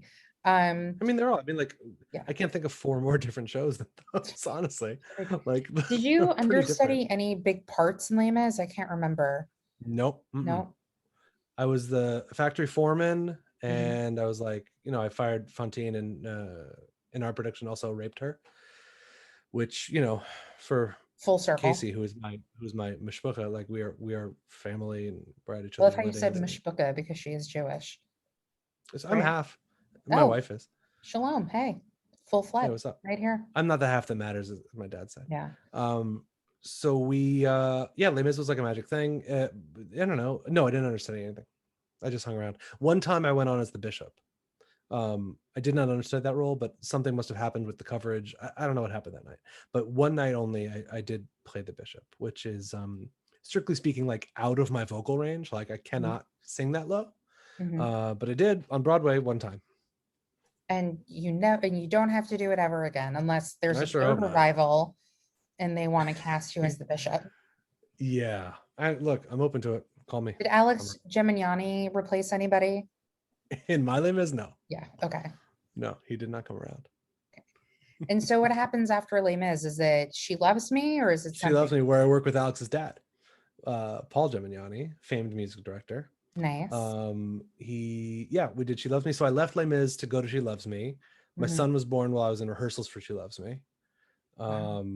She Loves Me was like, I mean, it was like musical comedy fantasy camp. It was like, I loved it. it Yeah. was like Yeah. My this magic friend thing. went to high school with somebody who was in the ensemble. Uh-huh. Mike, I can't remember his last name, but Fatica? I think so. He was like the big Yeah, uh yeah, the dancer at the restaurant. yeah, at the restaurant. So we got to go on stage and like we got to look into the And that perfumery and that's set, right? and I got to shake my booty. So I got to pretend I was like Jane Krakowski while like in the door and I shook my booty towards the audience. Yeah, I mean that show was like really like that's what you sign up to do musicals for, right? Like that was Yeah. it. Yeah. It was so magical, and that one I understudied Zach Levi and also Michael McGraw, who played Sipos, and it was like it was magic. It was And then Mike Jane, and McGraw left, right? And yeah, he then left and was replaced by Tom McGowan, who who's an I amazing know actor. from the movie Heavyweights. Of course, yeah. Iconic It's classic most people do. movie. It turns out that was Tom and I also did one of the baseball musicals together. I love Tom. Oh wow. He played Babe Ruth. You It know what? I can was actually see it. I'm he was pretty good. sure I saw him in Wicked some point. Yeah, he got to be in that one. Someday I'll get there. But you know what? He Tom, wasn't the goat. I know he So was it's still the good. wizard, right? Yeah. I love Tom very much.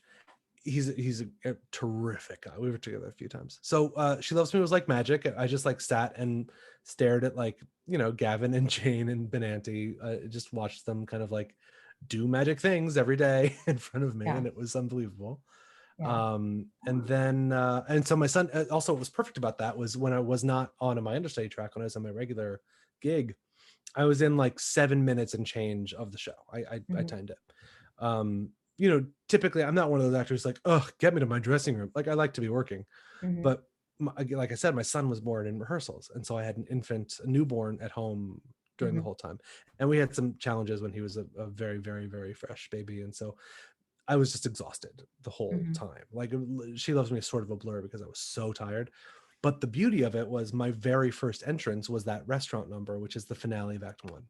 Mhm. And so for like an 8 o'clock show, I would roll into work at like 7, and I had bought a big dog bed at the Target on 8th Avenue, and I Mhm. put it under my dressing room table in Studio 54, and I would get to work at 7. I would go under my table and I would go to sleep for like an hour and 45 minutes, Mhm. and then I would wake up and put on a tuxedo and do that number.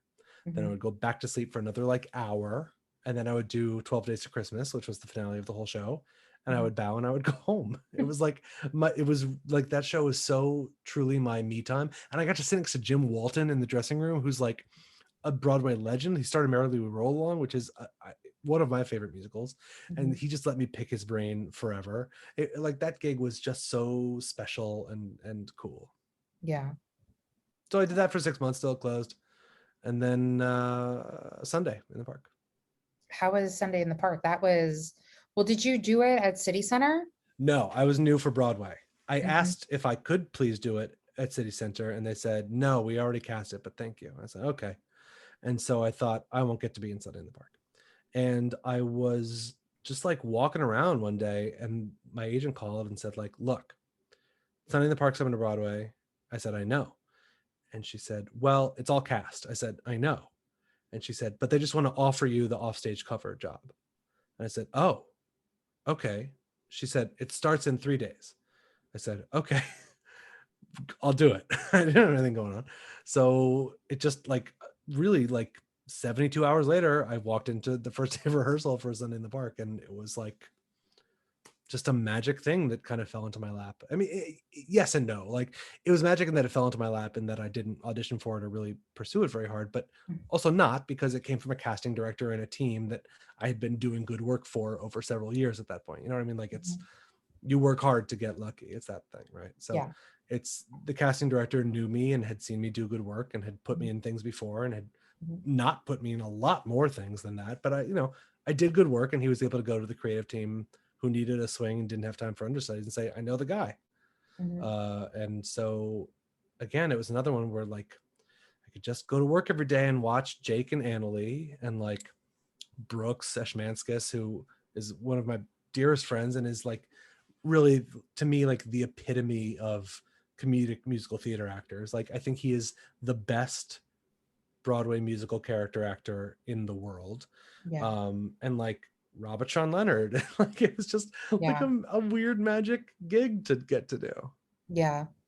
Did you ever get to go on? Yeah, I went on at the third preview for Oh, wow. Dennis and Franz, for like he's like a German butler, and then he's George's assistant in the second act for David Turner. I had not learned the role.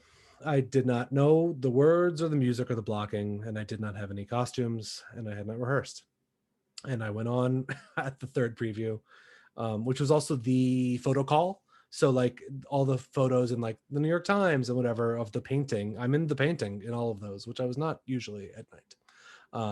So I did several shows that first week. David had like a terrible flu or something. And then I went on a few times later in the run and Was other everyone tracks. like, you're just doing a bad job, but keep going? You know what? I'm Was sure I Jake was like, you doing know a bad what? I'm job. good. I'm positive I was doing a bad. Let me tell you something about Jake Gyllenhaal. I, you know, I think we Jake, talked about this, but continue. I don't know. Yeah. He is such a team player and Hmm. such a cheerleader for like the team. Hmm. And when I was getting thrown on in that role, there, it's, do you know Sunday in the Park pretty well? Yes. So there aren't any real like two-hand or book scenes except for George and Dot. Like, those are really Yeah. the only ones. Except for at the very end of the play, there's a kind of long scene between Dennis and George when they're at the island setting up the thing. Like it's like Yeah. the scene right before Move On. It's this like Mhm. kind of like the penultimate scene of the show, and Yeah. that's the scene that I was going to be doing. And so in the middle of figuring out a costume and trying to learn lines and blocking, Jake just said like, hey, do you want to just come to my dressing room and just like do it a few times? Like, would that be helpful for you? I was like, yeah.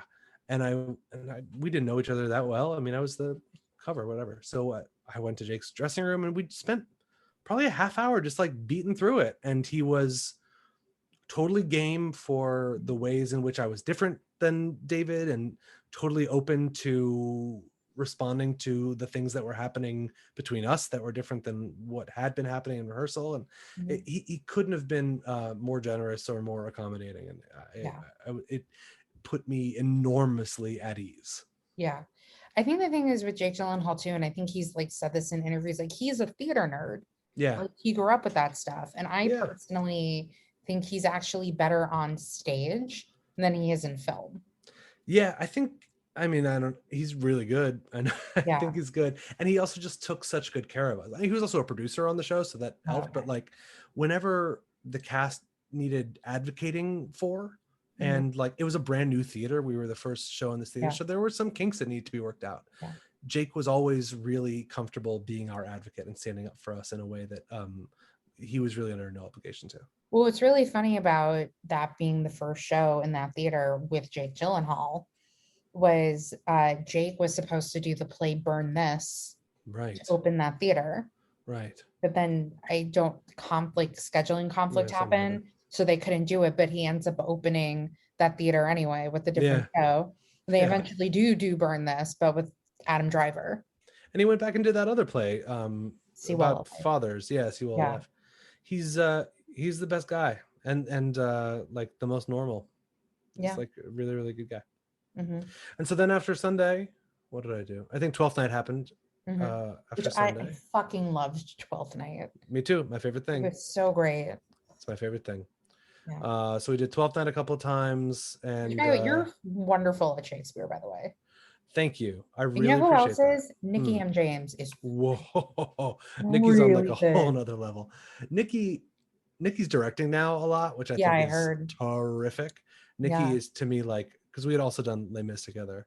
Yes. Nikki is like a singularly talented and good person. Yeah. And I have an incredible amount of admiration for her. Yeah. She, man, like that 12th Night thing. So it's a public works thing. And so, there were like 80 or 100 people in the ensemble. And Nikki knew every name. She knew everyone's like favorite things. Mm-hmm. She had a relationship, like a personal relationship with everyone in that building on like day 3. Like she just she just gives so much of herself, plus bringing so much like natural talent and hard work to the piece. She's I don't have enough good things to say about her. And because I didn't know her to know Shakespeare so well, and honestly I was sitting there watching, I'm like, she is so fucking good with Shakespeare. She's the real thing. She's done a bunch of shows at Stratford. She's done a lot of Shakespeare. I didn't know that much about her Shakespeare experience. I think she did Julius Caesar, right? I saw her in that.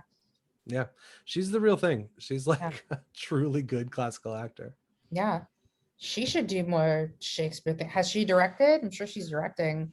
I don't know whether she's directed Shakespeare. She's directing television now, which I think is really that's great. so great. Yeah, I knew she was getting into directing. I just didn't know what she was doing. Yeah, she was into it. She I think she associate directed Once on This Island with Michael. Yeah. Because they're buddies, and she was. Oh my God, that was so good. I saw that it's closing week, and I was like, "Why is this show closing?" Yeah. And I guess she just really loved it, so she's kind of been branching out and doing more and more on her own, which I'm thrilled about. And she really loves it, which is great. Yeah. So with the 12th Night thing was like another magic one where we were just going to do it for 3 nights, and then they said come back and do a full run the next summer. Yeah. Did you audition for that, or was that a straight offer? Yeah, I did. And I think that I don't imagine that I was the first choice, because I think my assumption, I don't know. Was it Alex Gemignani? Probably. Yeah. My presumption, and I've never been brave enough to ask anyone who would know whether this is true, but I auditioned really, really close to the start date. and there were just like a few other Malvolios there, and so I had the sense that the rest of the show was cast, and whoever they had made their offer to had fallen through at the last minute. And And as so somebody who's directed a shit ton of virtual readings, um, the last reasons was my 15th within a year, and attempting to cast. I understand that sentiment completely. yeah, I mean, I don't think I don't know, but I don't think they usually audition people for public work shows. I think it's generally just straight offers. So I don't know who it had been offered to, but they fell through. And so I think the public just called a few people that they know. And I was very happy to get that call and very happy to get that job. Yeah, and you were great. Thanks. It's just the public and the Delacorte especially, like there's something there for me. It's just 12th Night and Hair are just the best. Not only like the best professional experiences of my life, but like some of the best experiences of my life. Yeah. So yeah, I can't believe that we got to do that and to make that album, and that people are like discovering it now, and I get tweets and stuff about it, which is so cool. Yeah, it was awesome. Was that your first time doing Shakespeare, or you've done Shakespeare before, or like I'm sure it was my first time doing it professionally. Okay. Yeah, I did in college. I mean, I was an acting major, and CMU does a pretty heavy focus on classical. So I had a good amount of experience with Shakespeare, but it had been some time, and I had never done it professionally. I've only ever done one non-musical professionally. Like there's sort of a thing that like once they find out you can sing, they don't want to ever let you not sing. Yeah. I think we talked about that too once in rehearsal with Yeah, I may have. Yeah. It's a little thing I hang my hat on. But and 12th Night was a musical, like a full-throated musical, and unashamedly so. But like, you know, I did a play at the Old Globe a couple years ago. It's the only time I've ever done a full non-musical play. What play was it? It was a Ken Ludwig play called Baskervilles. It was this like very like 39 stepsy experience where it was 4 actors playing like dozens and dozens of characters doing The Hound of the Baskervilles. Yeah. And it was Ewan Morton as Sherlock Holmes, and it was really, really fun. Do you prefer play to musicals, or are you just like willing to do I haven't done that many. I don't know. I mean, 4 virtually, but well, that's true. I guess but 3 of which were the same character. So right. I think I don't know. I mean, it's plays you can't do a musical if the voice doesn't show up. Yeah. And luckily I have been pretty lucky vocally over my career. Like there haven't been many nights where it hasn't shown up. I think like it depends wildly on the play and on the character and the circumstances, but like if you can't sing on any given day for any reason, you could feel great in every other way, but you're not doing that play, or you're not doing that musical rather. And so I just think that makes your life surrounding a play a little less stressful. Like for me, if I'm doing a musical, most of my day from the second I wake up is about getting the voice to where it needs to be for the show, which is just for most plays not as big of a concern. Yeah. So 12th Night, when does School of Rock happen? And did you do it before or after Alex left? I did it after Alex left, which is, I think, good for our friendship. Because you understudied and went on as Dewey a couple of times, right? Yeah, a lot of times. Did Alex come and give you notes as Dewey? Like he did come and see it, and he was kind enough just to tell me I did a good job. Yeah. I think he saw like my first time on, which was not cool of him. But it's funny is I did a reading with Andrew Barth Feldman, and I was the greatest person. Yeah. And I was like talking about you, and I was like, I'm really excited about Cobra doing Reasons because, you know, I think Greg is a really great part for him, and he hasn't really done anything like that before, which I stand by that statement. And he was saying how he had like a full circle, like Cobra stalker experience. It was a Cobra day, yeah. Yeah, he's like, yeah, I saw him in this thing, and then I was seeing School of Rock that night, and he's like, oh yeah, I'm going on as Dewey. So I got to see him go on as Dewey. Yeah, we were doing a reading together, and this was before he was like, this was before Dear Evan Hansen, but I was like, this kid is special. I knew he was like uniquely, especially talented. We were doing a reading together, so we spent the whole day together at the reading.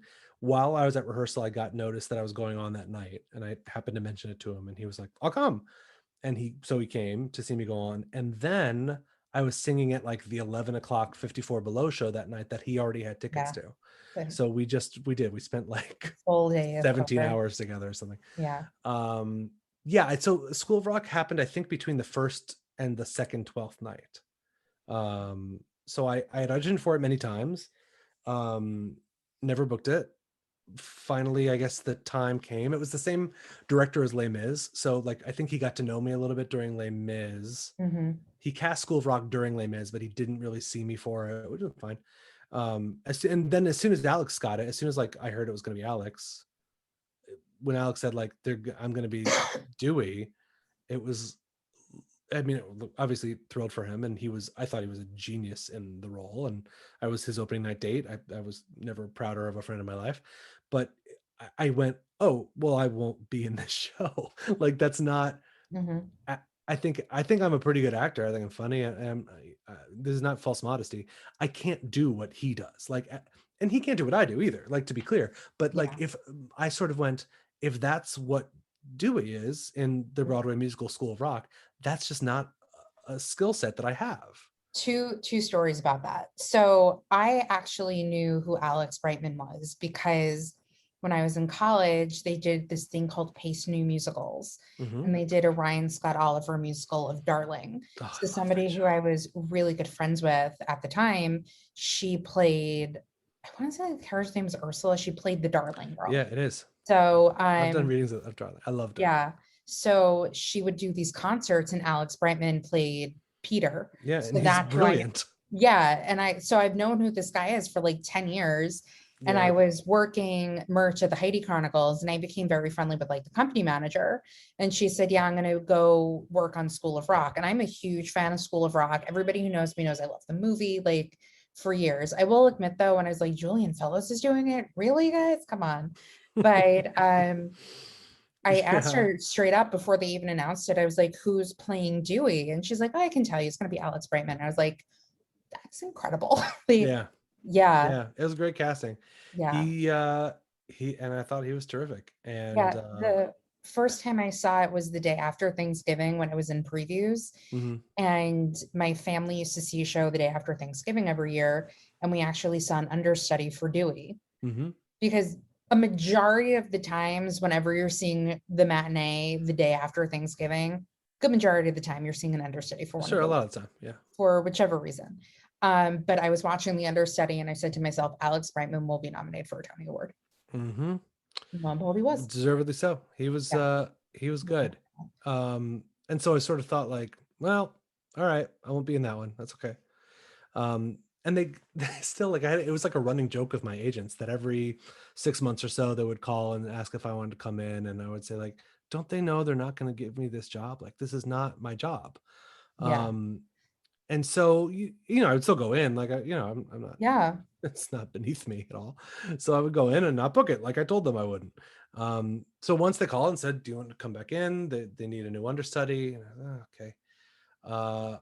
I went in, and I guess by that point, the team kind of knew me a little bit better. I think I knew myself a little bit better. And I went in with a little bit less. It was actually kind of a good lesson, I think. Like, for the first time, I sort of let go of what Alex did and thought like, all right, I need to forgive myself for not being capable of what Alex does and figure out like, if I was given this piece without any context for it, like what would my approach be? Like, what would my take be on this guy? And so I just did my take on it, which was, I guess, something they were at least a little interested in. And they said, can you learn guitar? They said, do you play guitar? I said, no. And they said, could you learn? I said, I probably could sure try, but like I would need like a lot of lessons. They're like, how about this? If you can like just figure out the very basics, if you can like figure out a little bit on your own, come back to the callback. Callbacks are going to be like in 6 weeks or something. And I was going out of town to do a show. They're like, take a few lessons if you can. Then come back to the callbacks, show us what you've done. And then, if it works out, we'll throw you into like serious lessons. So that's what I did. I went to San Francisco to do a show. I took guitar lessons. I came home. I like got a Groupon for like 5 lessons or something. Yeah. And I came home and or was it like, who's that? It's that infamous New York Dan City Smith. poster. Yeah. Yeah. If I was in New York, I would have called Dan. Yeah. So I took a few lessons. I came home, and I guess I did enough to show them that like I meant well and that my fingers were capable of doing it. Mhm. And so yeah, they threw me into like super intense guitar lessons, and still now, I mean, like I have a couple of guitars now, but Mhm. really the only thing I can play is School of Rock. Like that's the only You just sing guitar that music to Asher. yeah. Repeat after me. I pledge allegiance He to doesn't have the to play flag. that part. Yeah, I can play Trickle Twinkle. I learned how to play that for Asher when he was a that's baby. good. But yeah, I learned Or that I like got math song. yeah, Math the math is a song. wonderful It's thing. like the only really hard part. I mean, there's a lot of playing, a lot of like real true live Mhm. playing that he does in the Yeah. show.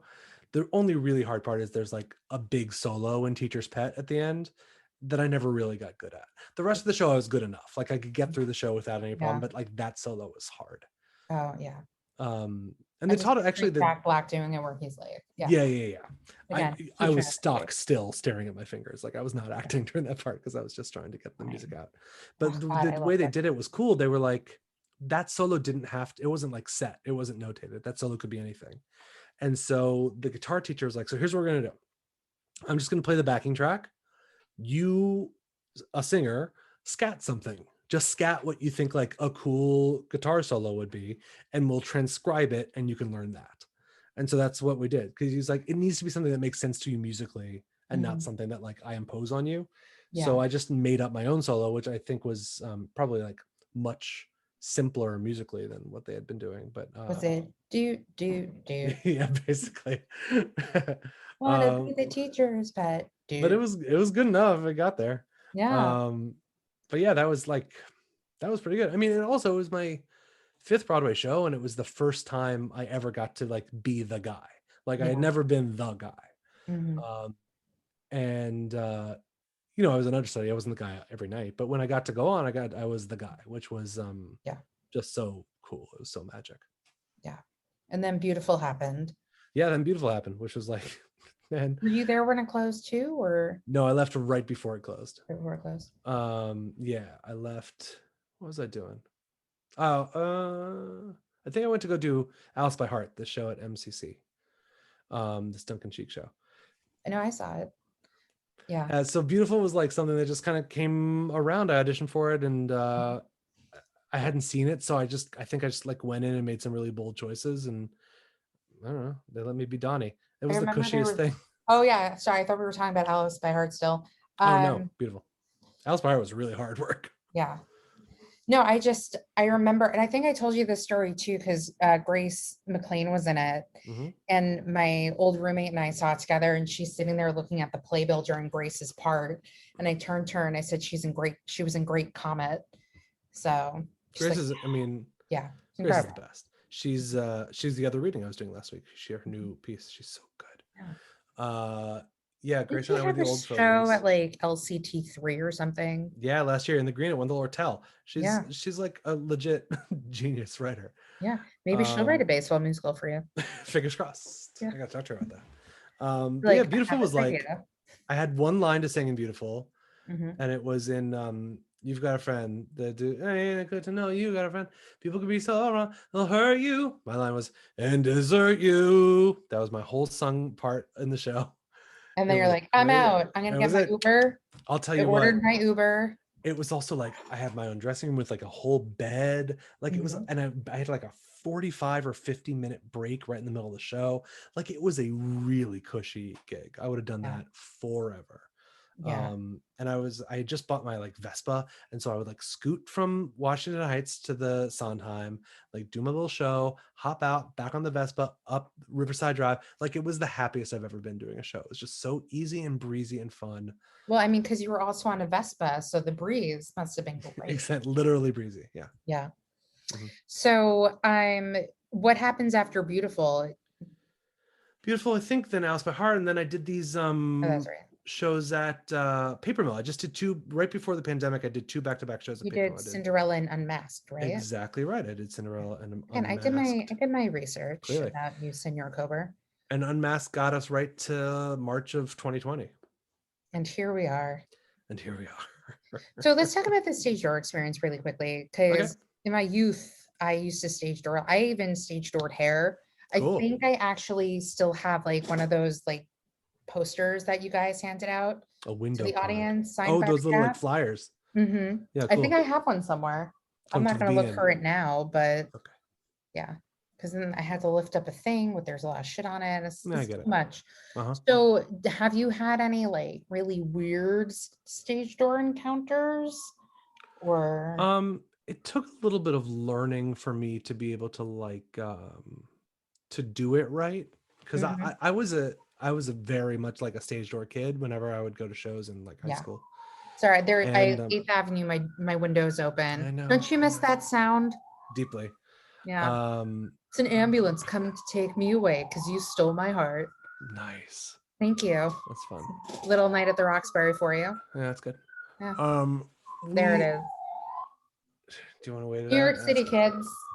That's okay. Yeah, I had to kind of learn how to do it right. I think I was like, it's the same as social media, right? You have to like kind of figure out how much of yourself you're You're welcome. comfortable sharing. Mm-hmm. And I think I sort of overshared a little bit early on, and then I bumped up against some boundaries that I didn't know I had. Yeah.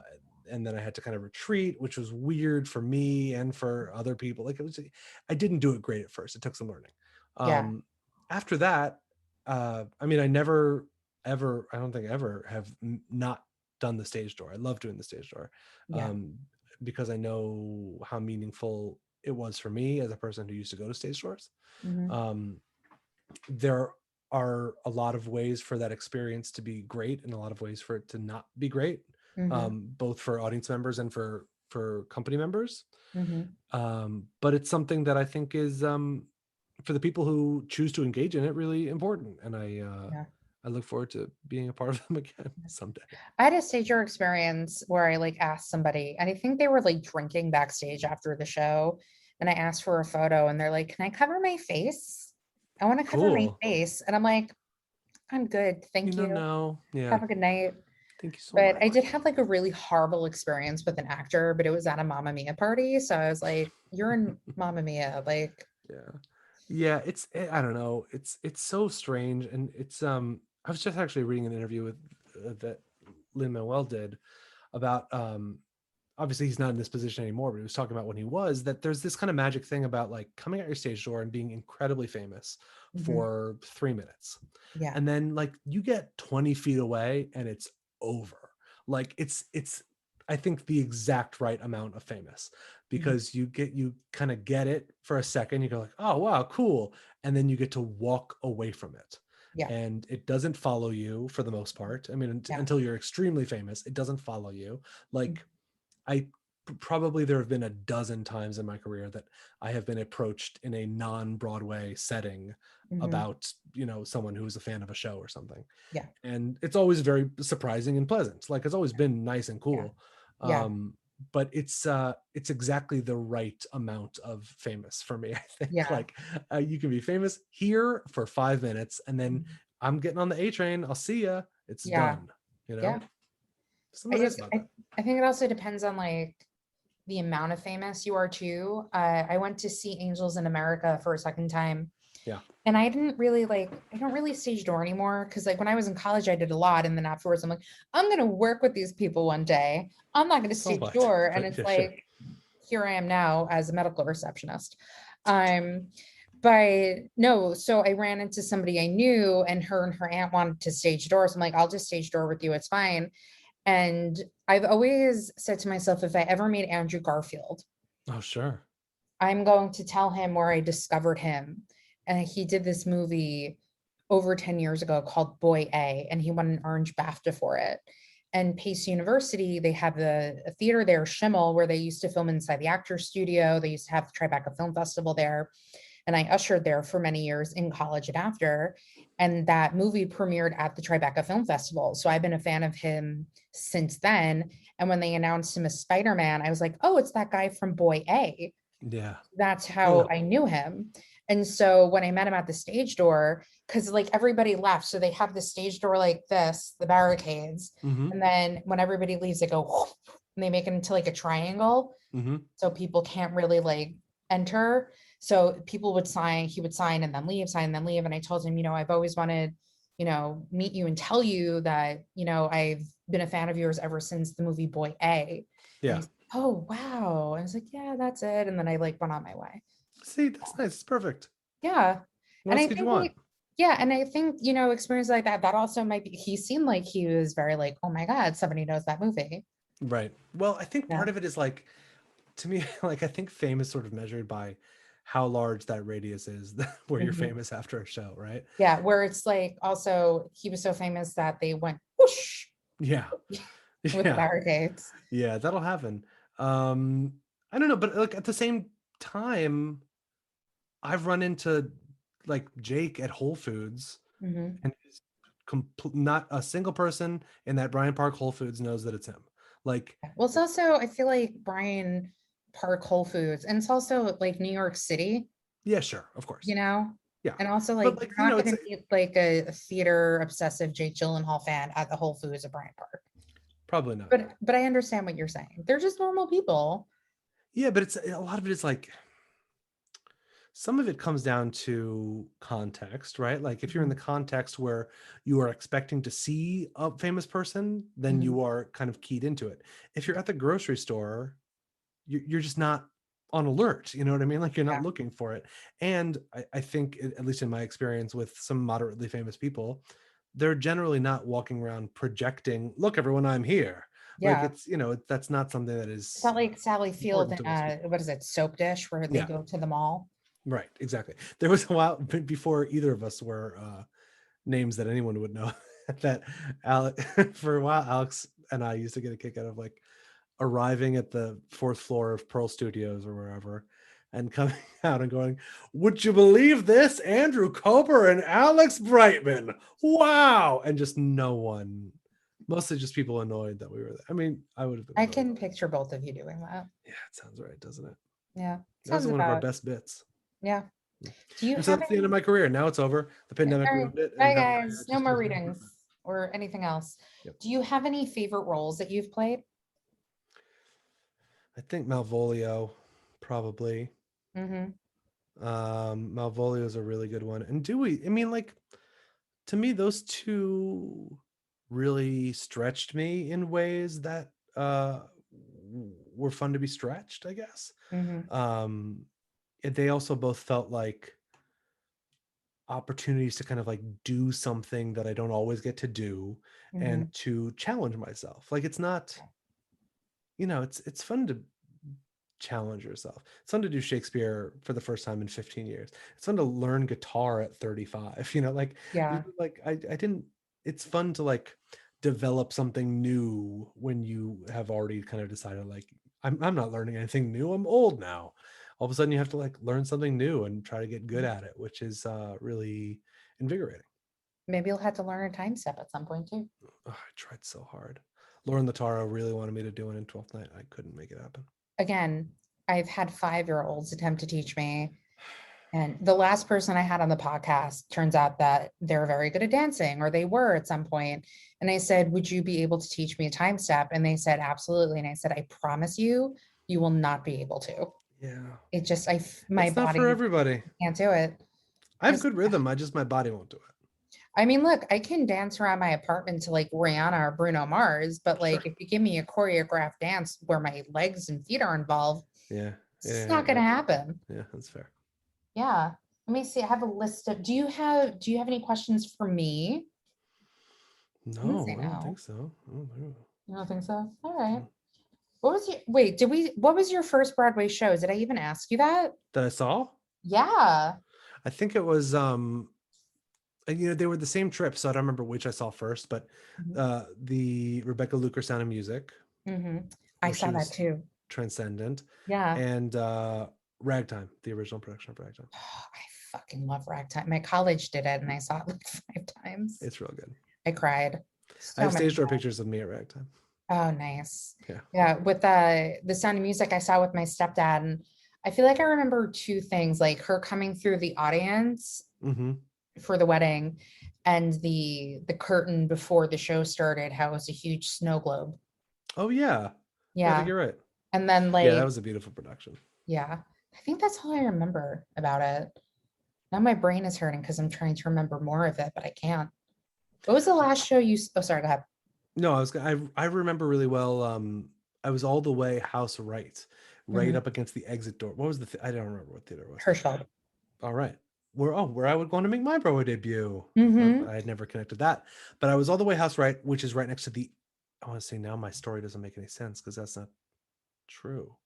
I think I was right next to the exit doors, and I remember like hearing the Yeah, the city right orchestra outside. right is the exit Oh, doors. so okay, good. I'm right. Yeah, because So I remember that specifically with hair because my friend and I did standing room and the start of the second act, you guys come in through. that's right. That's And right. That's then, right. For well, and Electric my Rose. friends and I still talk about how Will Swenson put his arms around us and was like, "What's up, ladies?" And I It's was very like, "Better dreamy. now that you're here." um, That was I my remember response. still hearing the city through the doors Hmm. during Sound of Music and going like, "What a crazy place to do theater is Midtown Manhattan! Like, what an insane place to do, Oh, to do I this." have a much better. Okay, so my friend and I went to see once, Hmm. and we were sitting all the way right orchestra. So that's, I'm sure you know, that's the alleyway that has the Golden and Yeah, Minskoff and whatever other theater, the Jacobs. yeah. So we're watching once and we hear a very muffled, so we heard a very muffled masquerade Great, during once. So we were great. getting two shows for the price of one.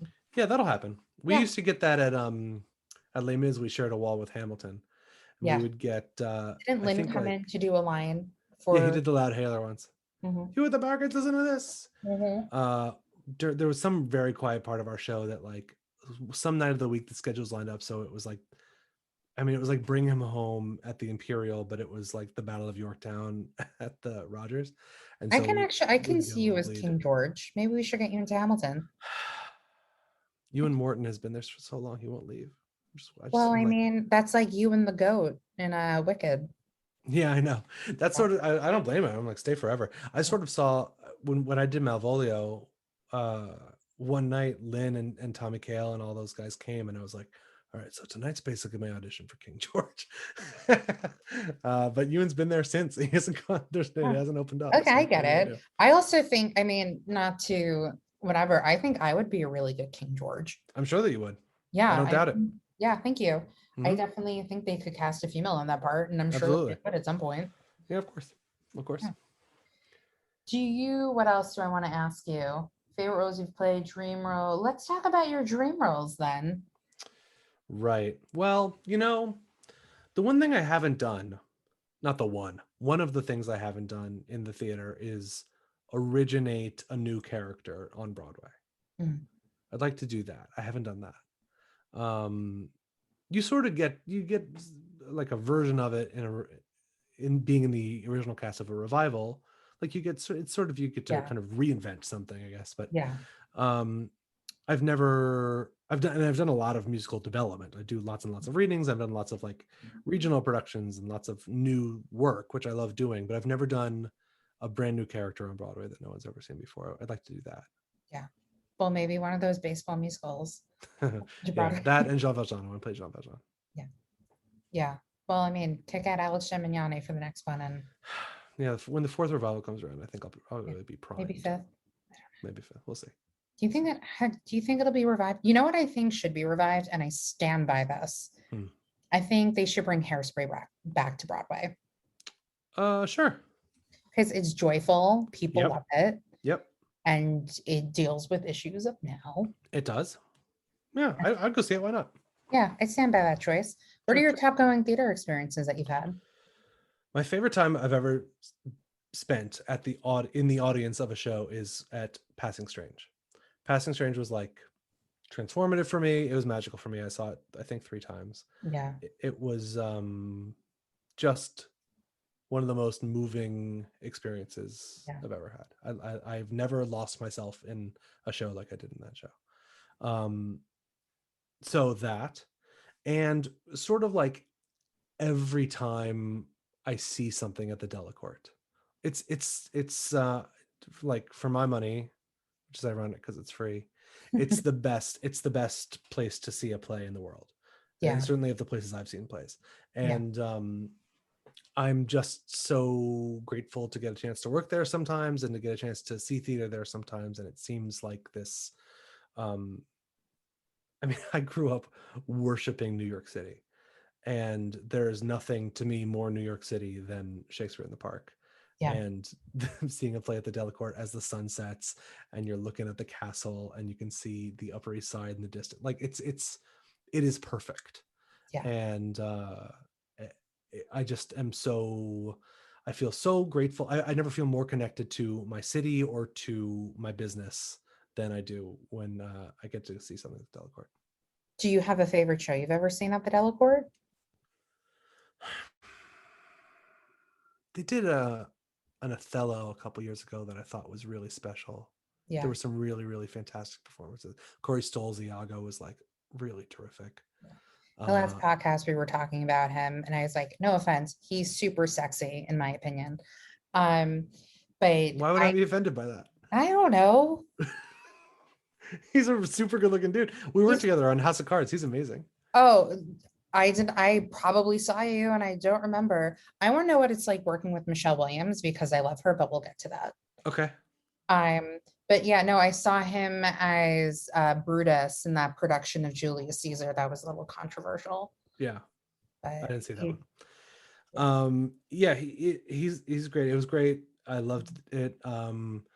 They did Shayna's other adaptation was As You Like It, which I thought was like a Yeah, I really, didn't really see that. special thing a couple years ago. I That always do public the works thing is lottery pretty because I'm special. like, I'm old. I don't want to wait Oh yeah, yeah. at the park. I'm like, if I get tickets, if I win tickets, then I'll go. But other than that, Yeah, no, I'm way too, like when we first did hair was like a big deal that first summer. And we would be leaving the show at 11 and people would be arriving to wait for the drawing the next afternoon.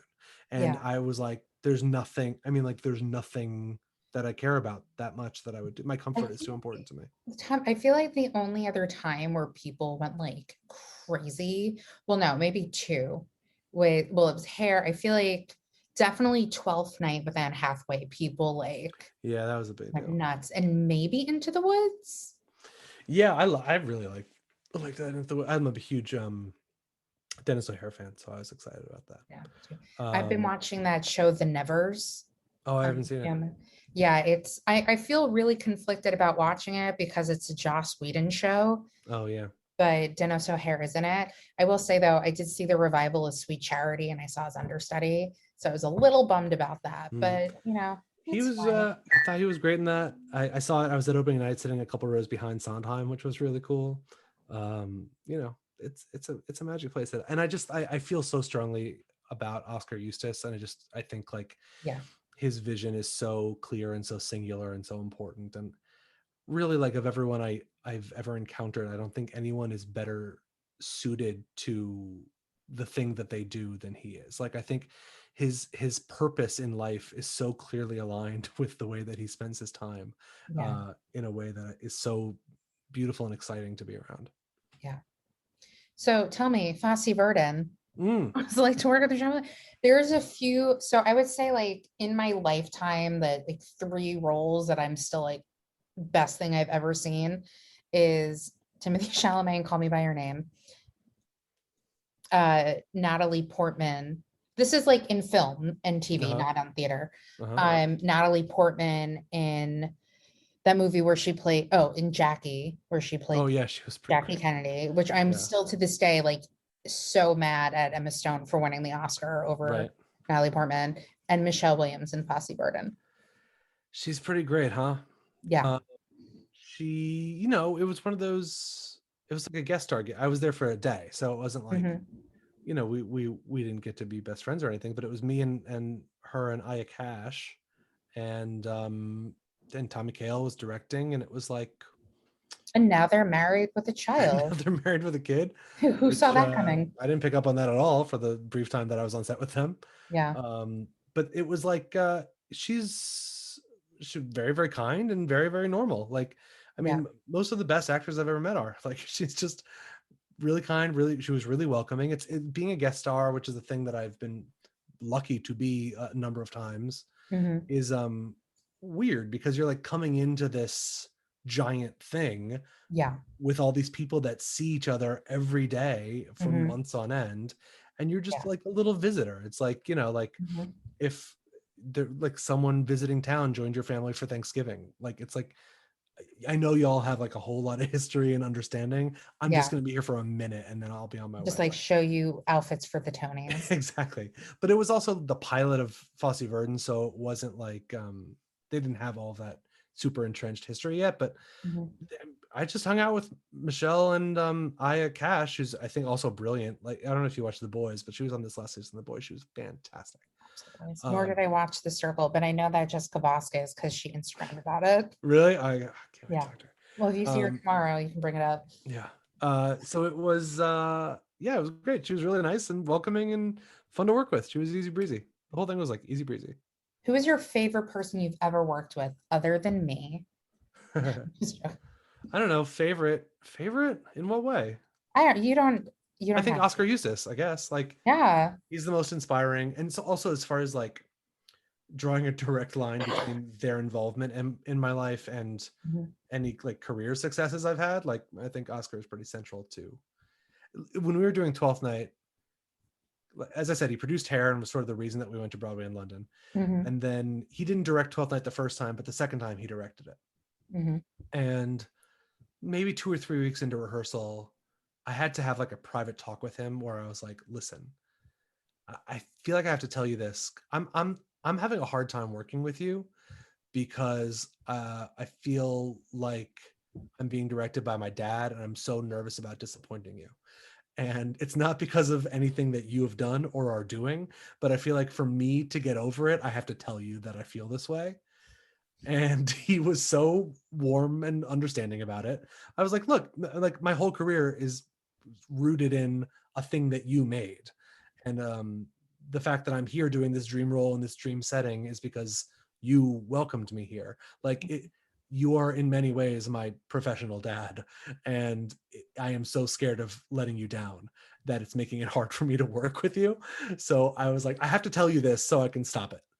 And he said, well, all right, Cobra, whatever you need to do. I was like, okay.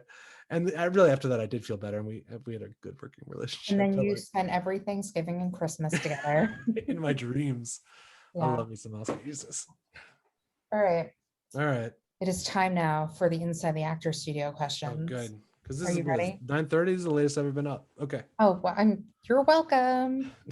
I don't think that's true, but you're welcome. I'm an old ass man, really. Listen, I get it, but I know you've been up later because those last two Reasons plays were very long. I know. No intermission, Neil? Really? All right. Well, the last one we did was like 10 minutes shorter. That's true. And I wasn't Yeah. in a lot of it. So that was, I had a know. better You experience. got to hang out a lot more backstage. Yeah, it was nice. Yeah. Okay. Hit me with Okay. the actor studio questions. What is your favorite word? Cloak. It's got a nice mouth feel. Cloak. I like it. Mhm. Cloak, Cloak. secrecy. Yeah. Just cloak because I want to. Okay. What is your least favorite word? Probably like actually, actually, or like literally, like those something. There's just I don't know. They're almost exclusively said by someone who uh wants to make you feel smaller, which Actually, I disagree. I just It's so funny because like I've done these questions with some people, and they're like, "Oh, when somebody uses this word in this way, or if they use this word," and I say to myself, "I do that. I've said it in conversations with these people." So now I'm just like, maybe they're secretly hate me, but they're being super nice to me. Yeah, I try to be better about it. The other thing I'm working on lately, especially as it relates to my job as a parent, is being more okay with I don't know. I always really respect hearing I don't know. Mhm. That's something that I'm always like, especially from someone who's in a position of authority in some way. Like I always really, really respect I don't know. Mhm. Because I know that it's honest and Yeah. that uh, it's someone being honest with me, which Yeah. is a big deal. With my old job, I worked as a concierge. They were always like, you shouldn't tell people I don't know. But sometimes you generally won't. You say like, I Yeah. actually really don't know, Yeah. or I'm not sure, but let me look into that. Yeah. You know? Yeah. Absolutely. So, okay. What turns you on? Oh boy, James Lipton. Um, He, well, all so right. the actual full question is what turns you on creatively, spiritually, or emotionally, but he always would say what turns you on. And I think Daniel Radcliffe said, like, I'm not going to tell you what turns me on sexually. And then he's like, these are your students. They've come here to learn. Oh, That was well, I don't have actually a a, really good actor studio. yeah, It was one of the ones I worked. I mean, okay, so in the context of the work, right, with like the Hmm. capital W, the thing that really gets me excited is being given some space and some license. Like, I think a lot of times an actor's job is to execute someone else's vision, but to get to collaborate can be really exciting. And so, like, to feel free enough to say, like, let me do that again, or like, let me, I'm close, just let me figure it out, Hmm. and know that the room is with me, or know that the director or the composer, whoever, trusts me to Hmm. figure it out. Is that Those are why really, we argued in the last reading that's about the why we monologue? argue. That's why we Yeah. argue. But you know what? Um, I let you have it, so it's fine. And I I, also, there's sorry, go ahead. like my favorite, I don't know why, but like my favorite moment, Hmm. this is so specific, but like my favorite moment is an everything bagel lightly toasted with cream cheese and lox and a hot coffee in the New York Times and nobody near me. Like that circumstance doesn't happen very often where like all of that aligns, but like I know that is my euphoria moment. Like that is the thing for me. Is Hmm. this like paper, bagel, coffee, quiet. Like that to me is nirvana. Hmm. Well, on that note, what turns you off? Oh, like willful ignorance. Like I don't know and I'm choosing to continue not to know. Like especially like I just thought of politically or like the like, Trump presidency. yeah, politically That's or why I said like a. socially, or like the sort of like anti-science, uh this like indifference to facts and indifference to like empirical facts. I'm somebody, I'm a thinker, and I don't mean like I'm smart. I mean like I spend a lot of time thinking before Mhm, acting, mhm, and the thinking is not always good or smart thinking, but I do my best. And mhm. the idea that like someone's ignorance is a virtue, I just find so repugnant. Like, Yeah, do the work, yeah. just this is what we're here for, is to do the work. And so um I don't know, and the fact that I don't know is somehow a moral high ground, I just find Mhm. really despicable. What's your favorite curse word? Cock fuck. I've never heard it in that cock Yeah, fuck. that's what I like about it. It's sort of unique. Yeah. I'm sure I didn't make it up. I heard it somewhere, but like cock fuck. It's like there's a lot of plosives in it, Mhm. and you can kind of like Hold on. Can dig we in. like spelling bee it in a little bit? Can you use that Sure. in a sentence? Oh, it's only an exclamation. I mean, like it Okay. wouldn't be used. Or sometimes what I like to do is like use the word. I say fuck a lot, but I use it instead of like an adjective. I'll just use it as like, where did I put the fuck coffee cup? Like I'll just use it Hmm. sort of like as its own interjection in Yeah. the middle of an otherwise innocuous sentence. Hmm. Uh, I find that pleasing to me. I get it. I get it. Okay. What sound or noise do you love? I mean, my son's laughing is really good. He's got a good laugh. And I like making him laugh, and he likes making me laugh, which I Yeah. really like about him. Uh, I like it when I get a good laugh out of him. What sound or noise do you hate? My dog has a really annoying bark, and it startles me he's lived with me for 10 years. And still, if he has this like very high staccato yip that like just startles me every time, and it makes me like so instantly angry at him. And I'm like, ah, Murray, I get so mad. So I'll go with that noise. Just like I could do without that noise. What profession other than yours would you like to attempt? I have attempted it. It's a pilot. I am in progress, sort of like loosely in progress of getting my pilot's license. I like flying planes. Awesome. Yeah, it's a real interest of mine for some time, and I've had the opportunity to take a few lessons, and I hope to can see you continue to. rocking a pair of aviators and like, I wear aviators just yeah. anyway. Yeah, I I can't like do it. aviators because where they land on my face, my eyebrows peek out and it just makes me look mean. Cool. So I can't do it. Yeah. Yeah. I like it. I feel like it's like a nice so much of what we do is like based around like, well, how did that feel? Did it feel good? Was that the right? Do you want to? Could feel. I like having other hobbies that are like black and white and just like either you did it right or you didn't. Like Mhm. that's something I like about Shakespeare, for example. Like Yeah.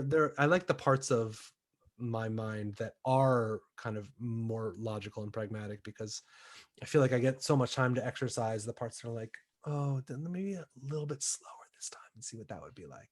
Oh, But is this the canoe building we were talking yeah, about? sort of. Yeah. But yeah, I like flying planes. It's fun, but I also like that like there's a lot of figuring out involved. Mhm. I like figuring Did out. you have like your Kristen Milioti and like made for love flying plane for 20 It was not minutes quite as almost? emotional for me as it was for her. Yeah. What profession would you not like to attempt? Huh. What profession would I not like to attempt? There's a lot of doctors in my family. That seems really hard. I'm not squeamish, but I feel like that's a very popular answer for this podcast. People are like really, medical field. Yeah. I don't know if I've ever had to tell anyone bad news. And I I got think that it. must be a lot of it. And I think I'm really scared of ever telling anyone something they don't want to hear. I don't like confronting or like negotiating or bargaining. I just I so want to be liked that the idea that I would have a job where I routinely have to tell people like sometimes significantly bad news is I don't know how I could do it. And finally, Hmm. if heaven exists, what would you like to hear God say when you arrive at the pearly gates? I don't know. If heaven exists, like it would be such a surprise to me. I think like surprise would be pretty good. Like I would Well, be I mean, there's also, he's had people on who like aren't religious and believe in God. And I can't remember how he's like phrased the question to them before. yeah, I'm not religious, nor do I particularly believe in God, but I do think like my idea of a nice after experience, if there is one, which I am doubtful of, but like, so let's say I'm totally surprised, and guess what? You were wrong. There is a wonderful after experience, and Mhm. it's something I can conceive of.